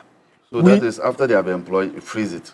No. The thing is that there must be a statutory or constitutional imposition that where there is a change of government after December 7th or whatever date we may set in future, there must not be any appointment or posting. So it takes effect immediately after there's a change of government. But what if the previous government employs before leaving? They see. So the idea is that it may be open to abuse, or there's likely for political parties or government parties in power to abuse that. But you see, Joseph, I've been asking myself, is the government benefiting from the services of these nurses? And by extension, are Ghanaians benefiting from their services? They've been working for close to 10 months. Have they been working for us? Are we benefiting from their services? So if we are comfortable taking their services, why are we comfortable not paying them? I think this government has no excuse. because they had two options when they met the situation. First is to terminate their appointment. Because the issue is simple. If there's no capacity to engage their services, why employ them in the first place? The minute you employ them, it means that you need their services. And the moment they deliver, you must pay them, because a worker is entitled to his or her just pay. The second is to retain them, and they chose to retain them. If you have done that, you have no excuse or basis to do that. I think we have succeeded in visiting cruelty on our own people. In fact, watching their faces while they marched to the principal street of Accra, I couldn't help but to feel deep sympathy for them. They are going through this because of the carelessness and irresponsible conduct of some public officials who knew from day one that these people have been employed and we did not have the financial capacity to accommodate them. Why allow them to work in the first place? And as we listened from the lady, we watched the video where she narrated and lamented about her ordeal. She is just one of many stories, many untold stories that we are even yet to know. Some are even sick. I've heard some people are even sick because they could not even call their relatives. And there was this particular nurse who said she's not in debt because she had been taking loans from her siblings and even friends. As this person, and when nurse she calls them, they do not want to pick her calls because they know she's coming to what? Beg. I think, first of all, the government has no excuse. I listened to the minister. He must put his act together. I know he doesn't have the financial muscle. He doesn't have the decision. He cannot make that decision. He has to collaborate with the finance ministry. These two ministers must collaborate. But to the extent that, I mean, we are learning AB and a lot of other public officers have also not been paid, and they've been able to onboard about 7,000 to 8,000. I mean, that shows that they are working towards it. No, they are doing it. They are doing no. It would be fair to still say that the government has no anyway. Joseph, we are saying that we don't want to give room to any excuses. We said whatever be the bureaucratic bottlenecks, government must make sure that they receive their just pay. I think I have said, and it bears a great and key reputation that this is cruelty. Okay. If you don't need their services, do not engage them. The moment you have engaged them, it means that you need their services. And I've said that from day one, these people have been working. And you heard the lady, they are bathing patients, feeding them and doing all sorts of things. We are taking their services. So why are we comfortable taking their services? Yeah, we are the same people. These same people, we are comfortable not paying them. That is cruelty. But Powers, I think the context of it is that it is not this government that hired them. No. The 13,500, they came to me and they said they have worked on 8,000, which is more than half. Prof, I'm saying that there's no excuse. The thing is that we have identified the root cause. All of us on this table, we've identified the root cause being last-minute appointment. And I have suggested that we need a statutory or constitutional provisions to serve as a freeze on last-minute appointment, particularly where there's a change of government. But I'm saying that you came to meet the situation. If you do not have the financial muscle, capacity to accommodate them, don't engage them. Prof, your school, I'm not sure you employ a lecturer when you know you don't have the financial clearance. Yeah, you need a budget before you employ somebody. But I've talked about that. Yeah, but then it comes back to how governments manage things. Because first, we are told that there was a clearance in July. In fact, the text that came in was that it expired once the financial year was complete, and it didn't happen. Yes. And so you clearly can blame the system more than even necessarily. So that was the point the point that I was trying to make is that even in the advanced world, and I keep bringing that because of the best practices that I've observed, Trump can shut down federal workers that they will not be paid. And that is not right. So you have federal workers, even those at the airport, going to stay at home because there is a problem with governance. So governance can stand in the way of progress, which we should watch against. Now, having said that, I think that when we are recruiting and we don't have the budget, I agree with all of you. We shouldn't recruit at all. Because once you recruit me at the end of the month and you don't pay me, how do you expect me to buy fuel and come to work and eat and wear dresses and then you are not paying me? So it's morally, it's wrong that way. And that is why the Bible said a laborer deserves his or her wages. I'm laboring for you. And why can't you pay me? But the challenge that I said we should put in perspective is that I have come to meet 13,500 people employed by the previous government, and they've not been paid. Now I have been able within 9 months to process it according to the minister. When the minister was speaking and I heard people, some of these days saying that it's a lie, it's a lie. I don't know. But I saw the demeanor of the minister, very humble, saying that we are working on it. We have processed 8,500 out of the 13,500. We are left with 6,500. And it's at the controller level being worked on. I was expecting that after going to the Minister of Finance place, they should have gone to controller too. Because our technocrats sometimes, they cripple our hands. What are they doing that they can't process 6,500? If they need more people... The thing is, you don't blame controller because the clearance must come from the Ministry of Finance. So all of them are working in tandem. Exactly. So what I'm saying is that the minister has come from the ministry. The minister has come to speak.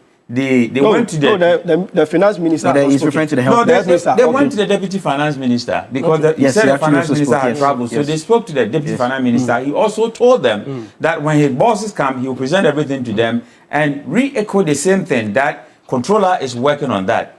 So let's assume, and when he was saying that, some of the nurses said, "Obwa." You see, so it means that trust is a problem here, that they don't even believe that they are going to be paid. I think we should work on that kind of trust because there's a trust gap in everywhere, and that is not good. But my bottom line point is that when we are hiring people, we should make the clearance available, because the clearance first, the financial clearance first, before you hire them, and then when you hire them, there should be continuous of payment.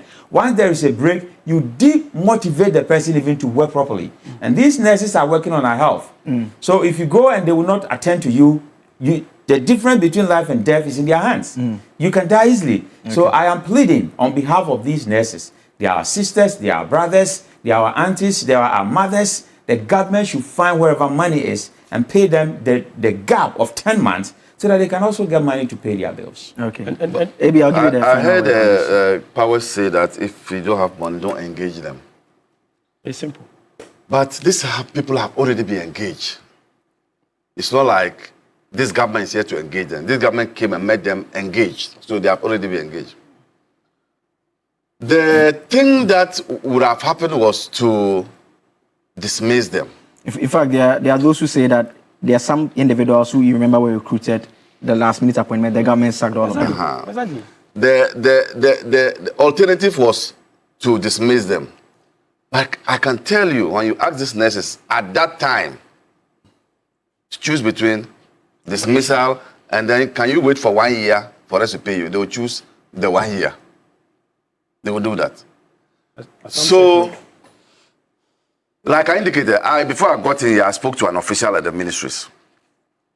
They are saying that they have not abandoned the payment to them, but they are putting them on the system gradually. You can't put 13,500. So there was even, let me tell you something, there was even a consideration to have lawyers for all district assemblies. Lawyers for all district assemblies. But the government said that for now we can't pay. So let them not be employed yet. When funds are ready, then we can employ them. So I want the nurses to know that the ministry is working to put them on board. And that's why we have 8,000. I was saying somebody say 8,000. 8,000 people put on board. The government feels that if you put all of them on board, it will destabilize the economy. Now we are enjoying some stability. I heard inflation has come down some more again. 9.4.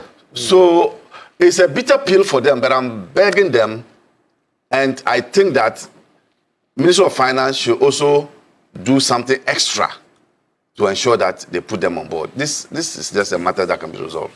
Okay, so let's see how the ministry deals with this one immediately, just to ensure that they get what is due them. Let's talk about Galamsey now, because at midday today, President John Dramani Mahama will be holding a very crucial meeting with a number of civil society organizations and interest groups. And we all saw that letter that was signed. It's dated actually 17th of September 2025 by the Secretary to the President, Dr. Callistus Mahama, in which he says, on the instructions of His Excellency President John Dramani Mahama, I am pleased to invite you to participate in a civil society organization engagement on illegal mining.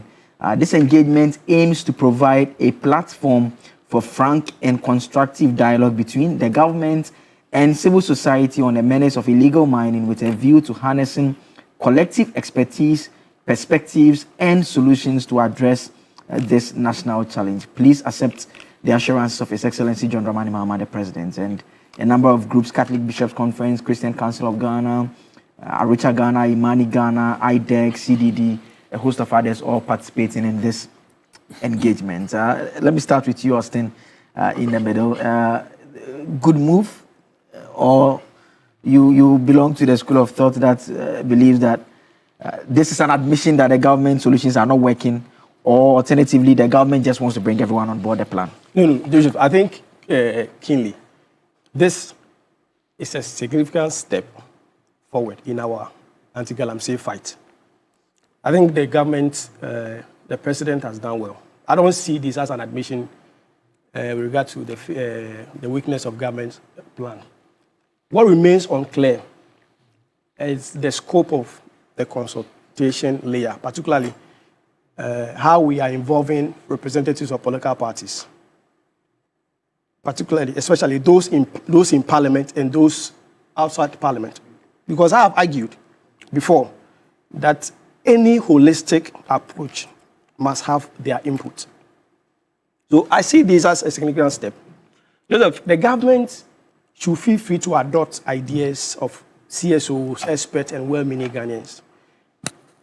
I cringe when government officials, take these lethargic steps, because when you adopt the ideas, it doesn't mean that, one, that you are weak or you are bereft of ideas. It only means one thing. It demonstrates strength. That is the strength of a listening government. Bear in mind, this anti-galamsey fight is not the duty of the government alone. It's a collective responsibility. We are all involved. So, I want to encourage the president. There's one thing to assemble all these fine brains under one roof to discuss the galamsey issue. And there's another thing, implementing the outcomes or the resolutions of that discussion. The government must be able to implement for us to see the outcome of that discussion. I'm hoping that we'll have a very, good conversation, or the government will have good conversation with the CSOs. But Joseph, there's one critical thing that has always been on the table.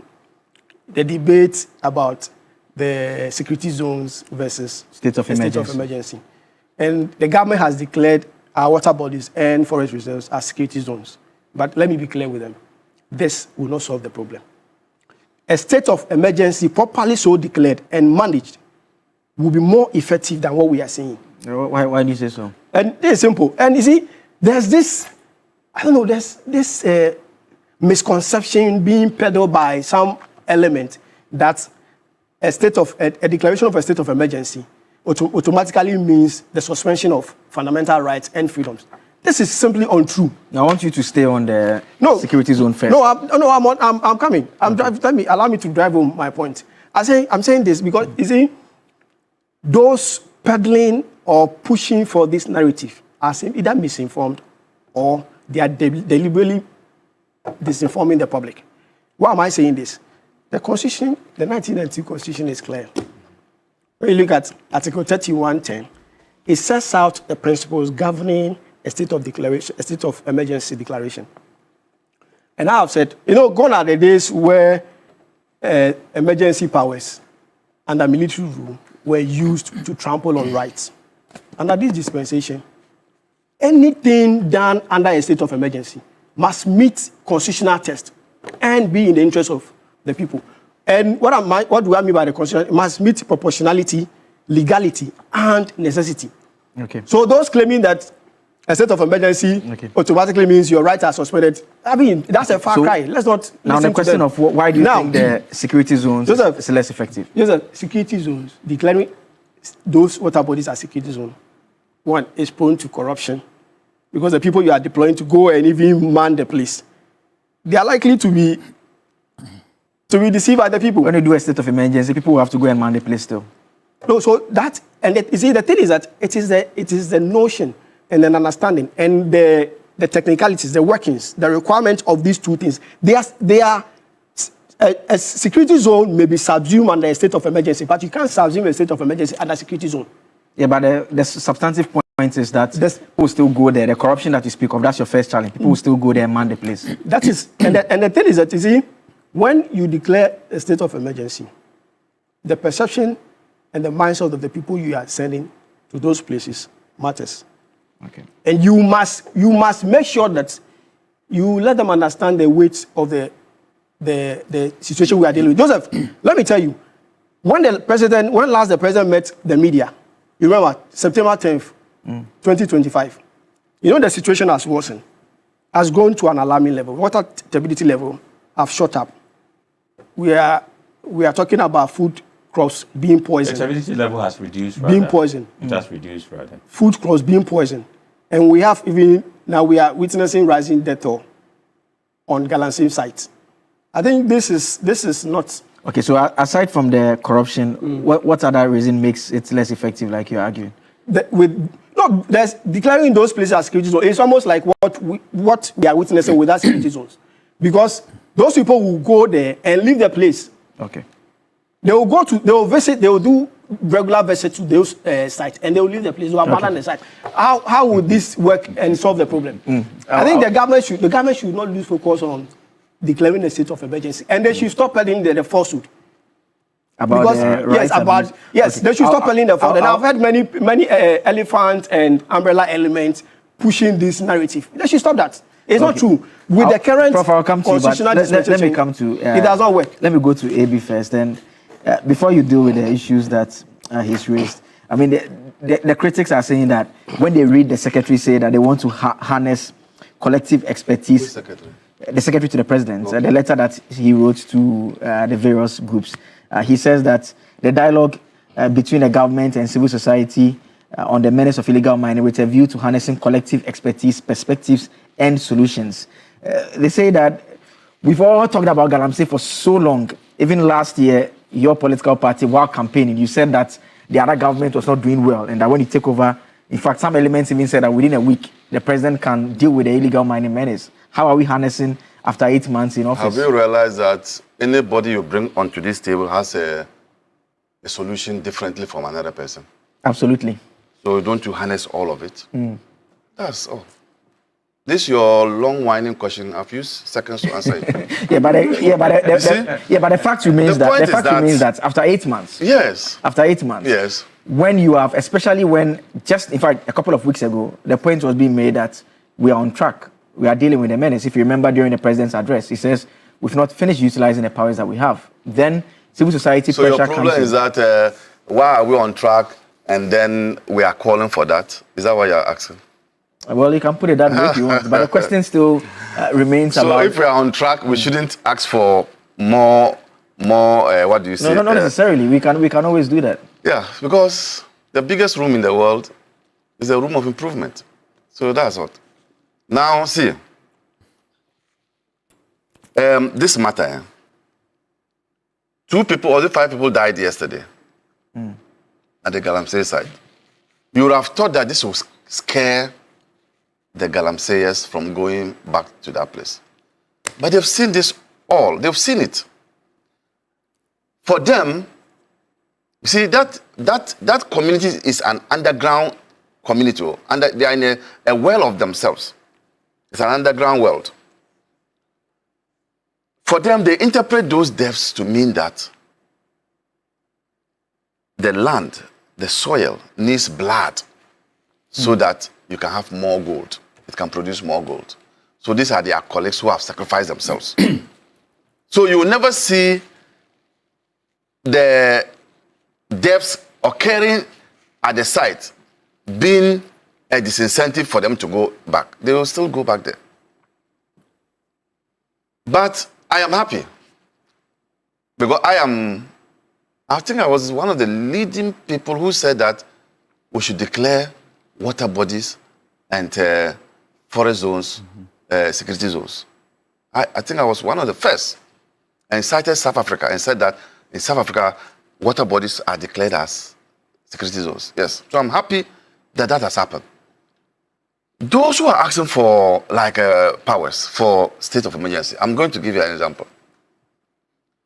My father's house in Bolga is close to a dump called McLean Dump. Let's assume that they do Galamsey at the McLean Dump. This old man is like 84, 85. He can't even walk there to even view what is happening, let alone to participate. You create a state of emergency because his house is close to the dump, his rights are curtailed.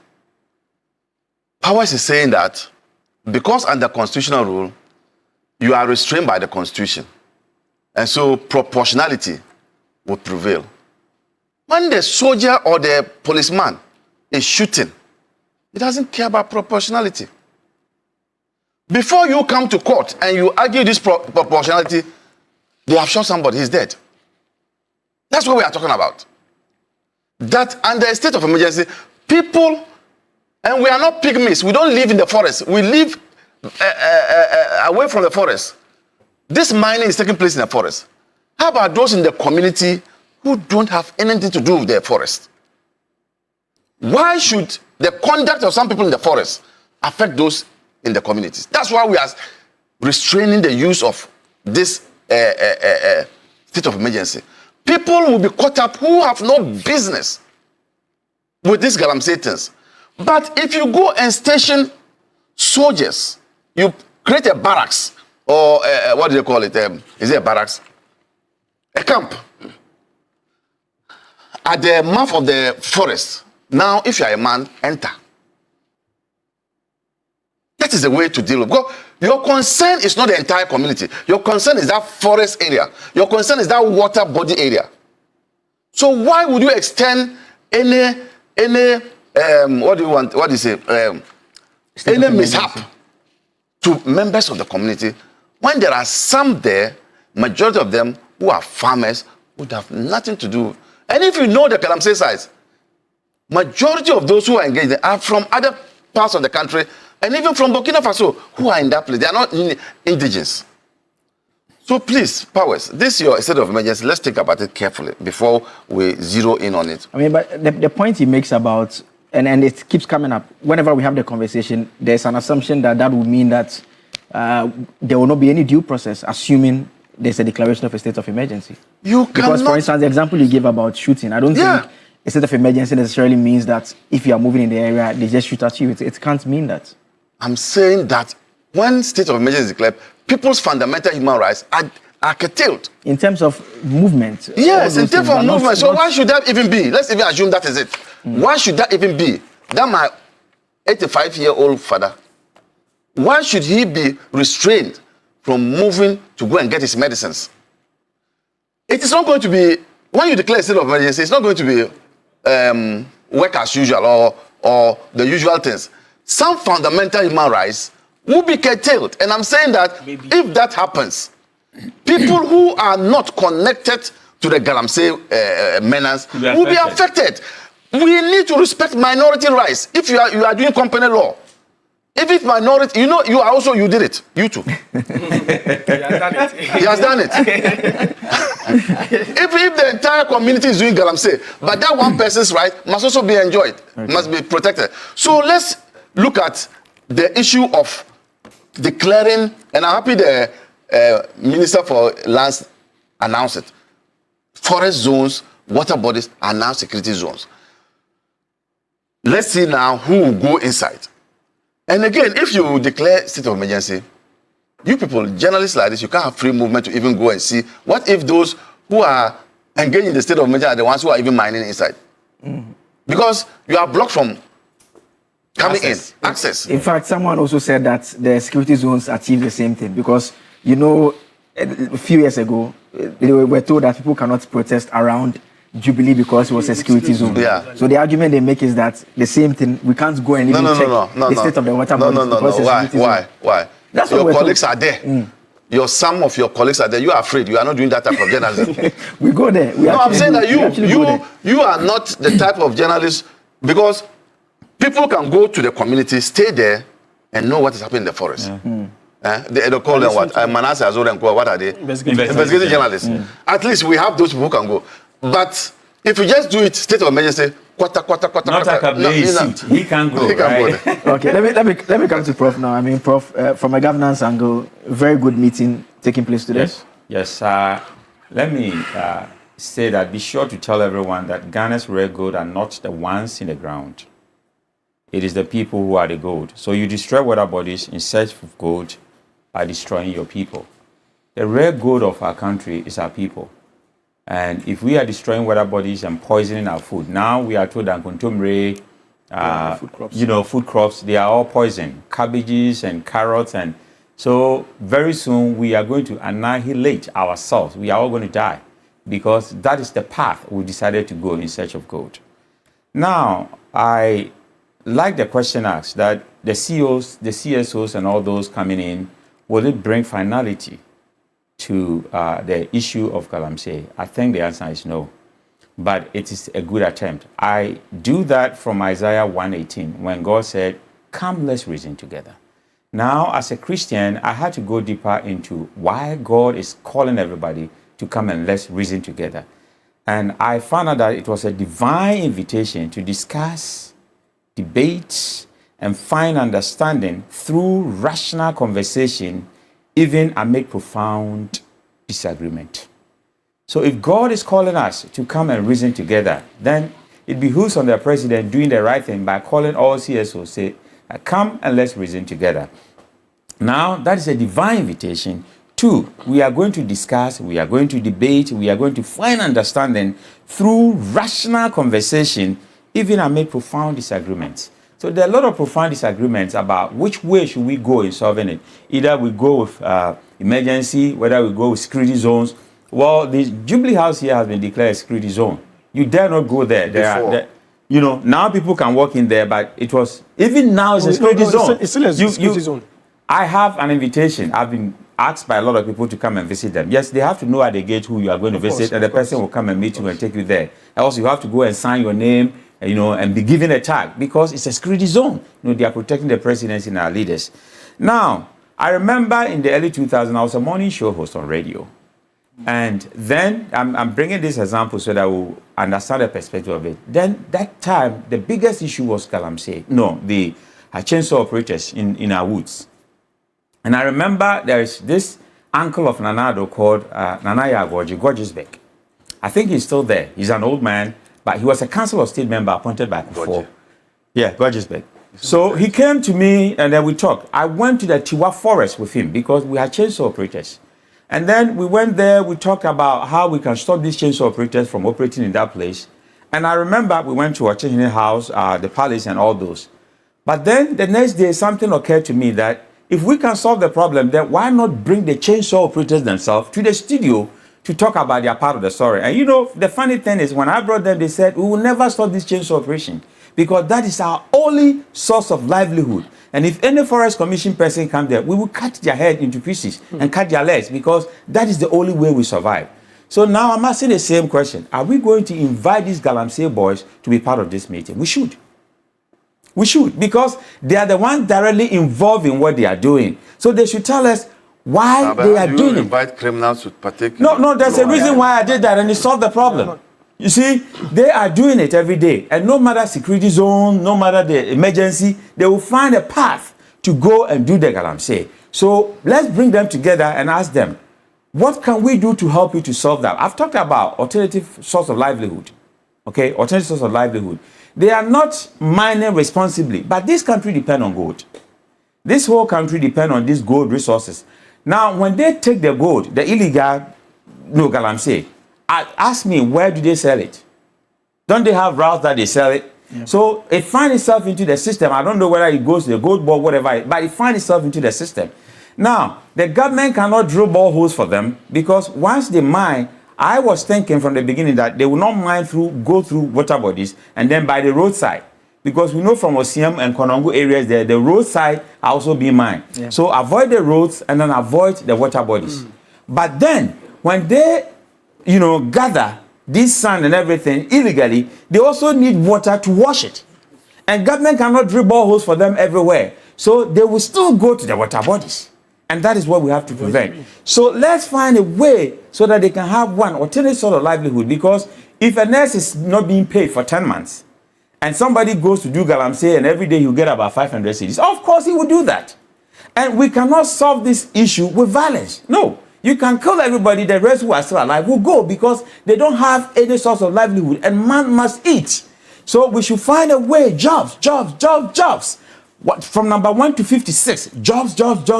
Let's find jobs for these guys so that they will find an alternative source of livelihood instead of going to the woods or the forest to mine. And I think that if you go to the Eastern African countries and they have the safaris, go to Tanzania, go to Kenya, nobody dares goes to, poach a lion or an elephant or anything because those are security zones. And the forest guards will shoot you and kill you. I watched in the Pygmies in Congo where there was a Dutch woman coming in there as an anthropologist to do research in the forest, the Congo Basin. And then the Pygmies are short people who are in the Congo Basins. And they put their ears to the ground. Civilization has changed a lot of things. So they put their ears to the ground and said that there is a poacher who tried to kill an elephant. The elephant is coming 5 miles away. So everybody should run. Now, this woman decided not to run. All the Pygmies were running to find a hiding place. She climbed a tree. And then when the elephant is moving like that, because the elephant is distressed, everything gets down. It got to the tree. The elephant looked at the top and saw the woman and brought the woman down, pushed the tree down, and stepped on the woman and killed her. But those who have lived there knows how to do it because if an elephant is coming and you pretend like you are dead, the elephant will use the ear to push you around. If you don't move, it will never step on you. They know how nature works. So these guys who are going to the bush, that is what they know how. It's like somebody born at the sea places. When I was at the University of Cape Coast, every day they go to the sea. The way they jump themselves to the sea, sometimes a week, 2 weeks they are there. And then when they come, the way they pull their nets, that's all they know in their lives. So if you want to stop them from doing that, then you have to give them alternative source of livelihood. And that is what we've not been able to do. But to tell them that stop, and then they will not have anything to eat, then we are calling for armed robbery to increase because they will find a way to eat. That's human nature. We always find a way to survive. So let's find alternative source of livelihood for these guys. I am saying that even if government do not invite them today to the CSO's meetings, government should find a way to meet, focus groups of all these galamsey people and ask them, what can we do to help you so that you also stop? And I think that doing that, it will help a lot. Okay. Let's do some messages and wrap up the conversation. This one here from Mansa Musa, you say that on the galamsey, I know him very well, he's at UK. The excuses are getting too much. If state of emergency is not appropriate, then whatever it takes to make the situation better is what is required. That's all that needs to be done. And this one from landlord Borga D-Line, you say that the law is being repealed, mining licenses granted to cronies are being revoked, forest and water bodies are now security zones. You have no right to complain when you have defecated on yourself and someone is wiping your mess. My regards to my boss, Amaleba Upper East Region is proud of him. That is coming from Borga D-Line. Musa Abatua here, you say that employment issues often arise during election years due to last-minute recruitments by government. A law should be enacted to prevent new public sector employments or appointments in election years to ensure fairness and financial discipline. And so that is your message as well there. Let's do a final round. And maybe I'll start with your direct question. What do you expect to happen for which, if it happens, you say that the engagement that will take place today has been a success? First and foremost, today should be the last time that we are convening to talk about galamsey. That today, if we distill the factors or the key issues, we should go into implementation, and then we want results. Don't forget the last government did one in Kumasi when the Asantehene told them that he knows all those who are doing the galamsey here. Yes. We can't continue doing conferences. Today should be the mother of all the conferences. And that when we arrive at a conclusion and we distill the issues, quickly we must begin to implement the decisions of the committee of this program. The other thing too is that we need to sing from the same hymn book. And that is why I think this conference is being called. So that if the government is not implementing, I don't want to hear a civil society sitting somewhere and criticizing. And the implementation should not be left to only government.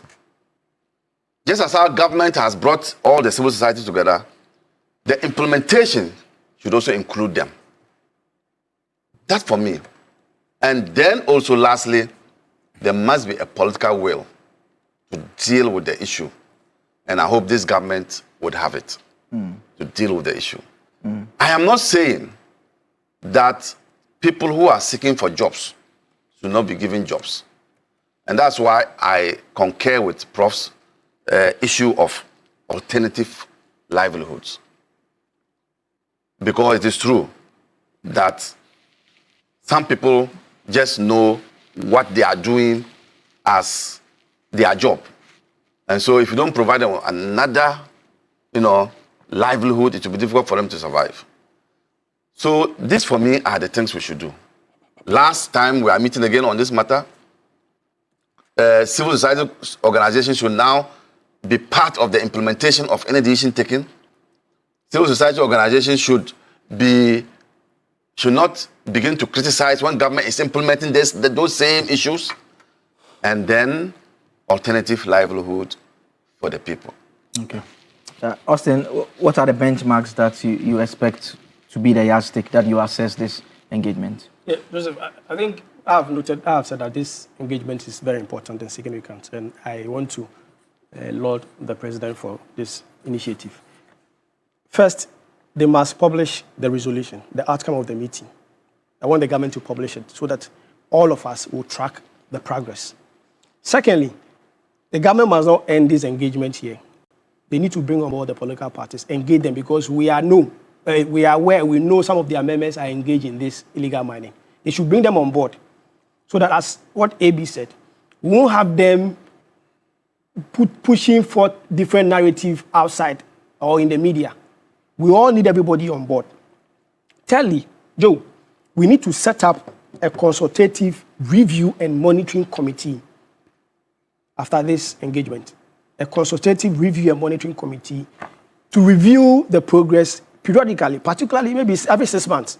And that committee must compose of not only government officials, but CSOs and political parties, so that we collectively can track the progress of this. And let me end with this. I have noted that the MPP recently is taking the flag for waking up to the scale of galamsey in this country. I think people are genuine to criticize the MPP for now trying to champion the now we see officials traveling across the country showing us water bodies. When few months ago, I remember there was a protest. The youth organizer mobilized a counter-protest to tell the people to move away from the protest sites. So I'm saying that it is good Ghanaians are criticizing them, but it is also good that they are waking up to the scale of the massive mess they left behind.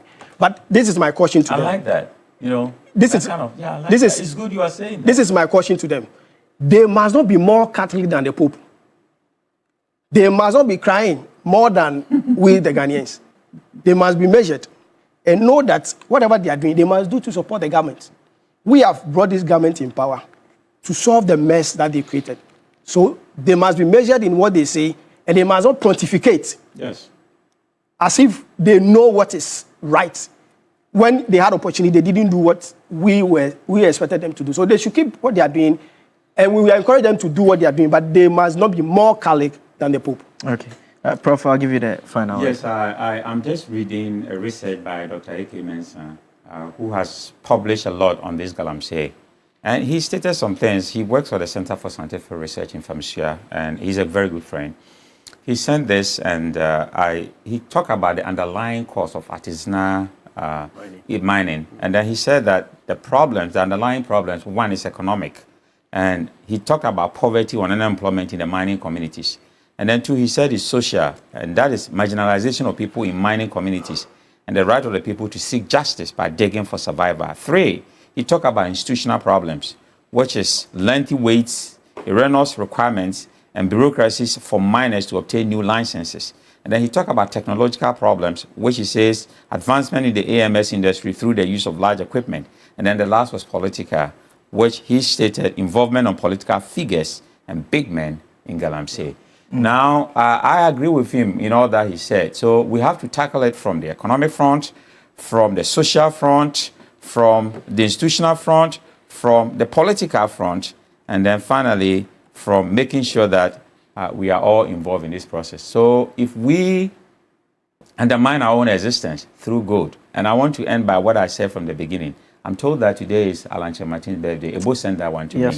So happy birthday to him. And I want to say that the rare gold, again, of this nation is the people, not the gold that we are digging from the ground. So if we destroy our water bodies, then we are destroying our gold, which is the people. And we should all be concerned about that. All right. I want to also congratulate the new judges, you know. Some of them max time, Court of Appeal judges. Some of them stayed in the High Court for very long. And so, because of politics? Well, I don't know. So I think that the right thing has been done. Domahene is one of them. Then my Lord Justice Olivia is also one of them. She stayed there for a very long time. And I think it is right and proper that they go to, and they are one of the finest judges. I've appeared before the two of them, and I know what they can do. Domahene is Justice Daniel Mensah. Yes. For those of you who don't know him as such. Just before we go, we just received this statement coming from Junior Doctors Association Ghana. Withdrawal of service by Junior Doctors Association of Ghana. The Junior Doctors Association of Ghana announces that its members will embark on a nationwide withdrawal of services following months of neglect and unfair treatment of some of its members. Over 200 junior doctors have worked for 10 to 14 months without salaries. Moreover, several medical officers who were previously on payroll have had their salaries stopped without explanation. We also have over 800 medical officers who have been awaiting a posting for the past 1 year, 4 months. And despite repeated engagements with authorities and goodwill shown towards the government, no solutions have been offered. The Junior Doctors Association therefore directs as follows, that all members should, 1, withdraw all outpatient services effective Tuesday, 7th October to Thursday, 9th October, and 2, withdraw emergency services effective Friday, 10th October 2025 until further notice. However, inpatients will continue to be managed until discharge, but no new cases will be admitted. The association wishes to make it clear that the continued exploitation of junior doctors will no longer be tolerated. And the responsibility for any disruption of healthcare service lies squarely with the Ministry of Health and the government of Ghana. We call on all stakeholders to act immediately. And it's signed by Dr. Med Louis Ifia Nkrumah. I hope I got that right. The signatures covered a part of the name there. And Dr. Med Rhoda Wunam Amadou, General Secretary of the Junior Doctors Association. Prof, very brief comments and let's go. Yeah, this demonstration everywhere is coming from the health sector. I don't know, it's scary, very scary. If you go to the hospital and junior doctors are not there, and I don't even know why in Ghana we have senior officers, senior members, senior doctors and junior doctors. They are all doctors. Why do we let posts like that? They are all doctors. You are all your colleagues. Whether you were a senior, you finished 30 years ago, somebody finished today, you are all colleagues. We like posts too much in Africa. Look, I think the government must sit down with all these blocks and then work with them. Nurses, junior doctors, I don't know if senior doctors will come and Tewu will come and Gawa, and we have a lot of these coming in. And I think that government should sit with them, be proactive. We don't have to wait until they declare that they are going on strike. Then we scramble, go meet them and talk to them. They have to be very proactive and talk to them and then calm the waters because this is too much. I cannot even process it. Austin. Joseph, there are cracks in the health sector. I think it didn't start with what we are witnessing. Don't forget the nurses. Some months away, you remember they withdrew their services because they were not giving their enhanced salary or package. I think the government must focus its attention on the health sector and have a meeting, consultative meeting with them to find out. The problem may be legacy. It may be a legacy issue. So we need to solve the problem. And the government must do that right now. I mean, Abi, when you hear the doctors say that despite repeated engagement with authorities and goodwill shown towards the government, no solutions have been offered. I mean, it's a problem. We shouldn't get to this point, and you'll have to now embark on this action before. I mean, between now and Tuesday, there's still a bit of time. I think, I don't want to say something, but you see, if you had your problems 14 months ago when this government was not there, then the government has come. Why do you embark on strike when it's just, this government is not 1 year yet? And there are a lot of things to fix. You see? So rather than embarking on strike, why don't you continue to Jojo call for meetings, and then if after 1 year, because I know that the finance minister will begin to roll out things next year. Even my place, where I am, I have not received my budget. Really? Yes, that's why you have so many accidents like that. Yes, and my work is to reduce accidents. You know, my road safety. So if I die, it's on you. So I guess you are not going to do the project that you want to do. We can't do the project that we want to do. So they should exercise patience. 1 year. This, what the finance minister told, what I heard was that let's stabilize the economy. Then next year, things will begin. He will begin to release funds to all those areas. Okay. So I think that the doctors and their leadership should understand that this government just took over 1 year now. It's not up to 1 year. They are putting in place mechanisms. If you call for a pound of flesh, he calls for his pound of flesh. We are going to throw the economy into disarray. But there's a bigger problem that discussion we have to have, because I mean, over 200 doctors have worked 10 to 14 months without salaries. It's a big this problem. government is not up to. That's what I'm saying, that this government is not up to 10 months. Okay. You got your employment from the previous government, and we all know how this economy was until this finance minister came in to stabilize the economy. Your dollar is now fine. Your fuel is fine. Your interest, your whatever rate, your inflation is fine. Next year, all right, things will be fine. I think the government. I understand what AB is saying. The government must communicate those mechanisms to them. I think Don't forget that they are saying that. I think so. Government is not They communicating. are saying that they've given the government goodwill and they've given an opportunity. Tell them. Yes, I mean, they make that point. But do we also know it's very expensive for that backlog of payments? So if you're going to pay somebody 10 months back pay or 14 months back pay, it's more expensive than paying them every month. Well, but on the flip side, their value of money may not even be the same. And they're already in debt and everything. So it comes down to communication. Tell them. If you cannot pay them in bulk, you tell them we'll pay you in trenches. Yes, so every quarter we'll pay you this. Communicate to them. Yes. I mean, let's see how government resolves all these very important matters. My guests this morning have been Professor Enoch Opoku-Antwi, a governance and policy analyst. Austin Bracco Powers is a legal practitioner, and Abraham Amaliba is Director General at National Road Safety Authority, also a legal practitioner and member of the National Democratic Congress. We'll take a quick break. When we come back, we have sports, but as usual, we tell you all the time, if you want to look smart and fashionable, all you have to do is to visit any Woodin boutique nationwide today. Woodin offers an amazing collection of authentic African fabrics and ready-to-wear that come in beautiful designs and colors for men and women. With Woodin, you can get creative and versatile with your designs. Be confident and show off how truly African you are in Woodin. Go to a Woodin boutique near you today and choose from a variety of trendy products to complement your unique style. You can follow Woodin Fashion on Facebook, Instagram at Woodin Fashion, and TikTok at Woodin_fashion. We'll have our first draw for the cash out after sports. We are giving away 1K, that's 1,000 cedis to 10 individuals. And like Roland tells you all the times, the game of probabilities. So when you dial the relevant code, *439#, follow the prompt and pick the favorite platform. That is option 2, and follow through with that. And the tickets at least 30. That increases the likelihood of your number being selected. And so we'll have the first draw right after the break. We'll be right back with the very latest in the world of sports, including building up to the big Ghana Premier League games coming up this weekend.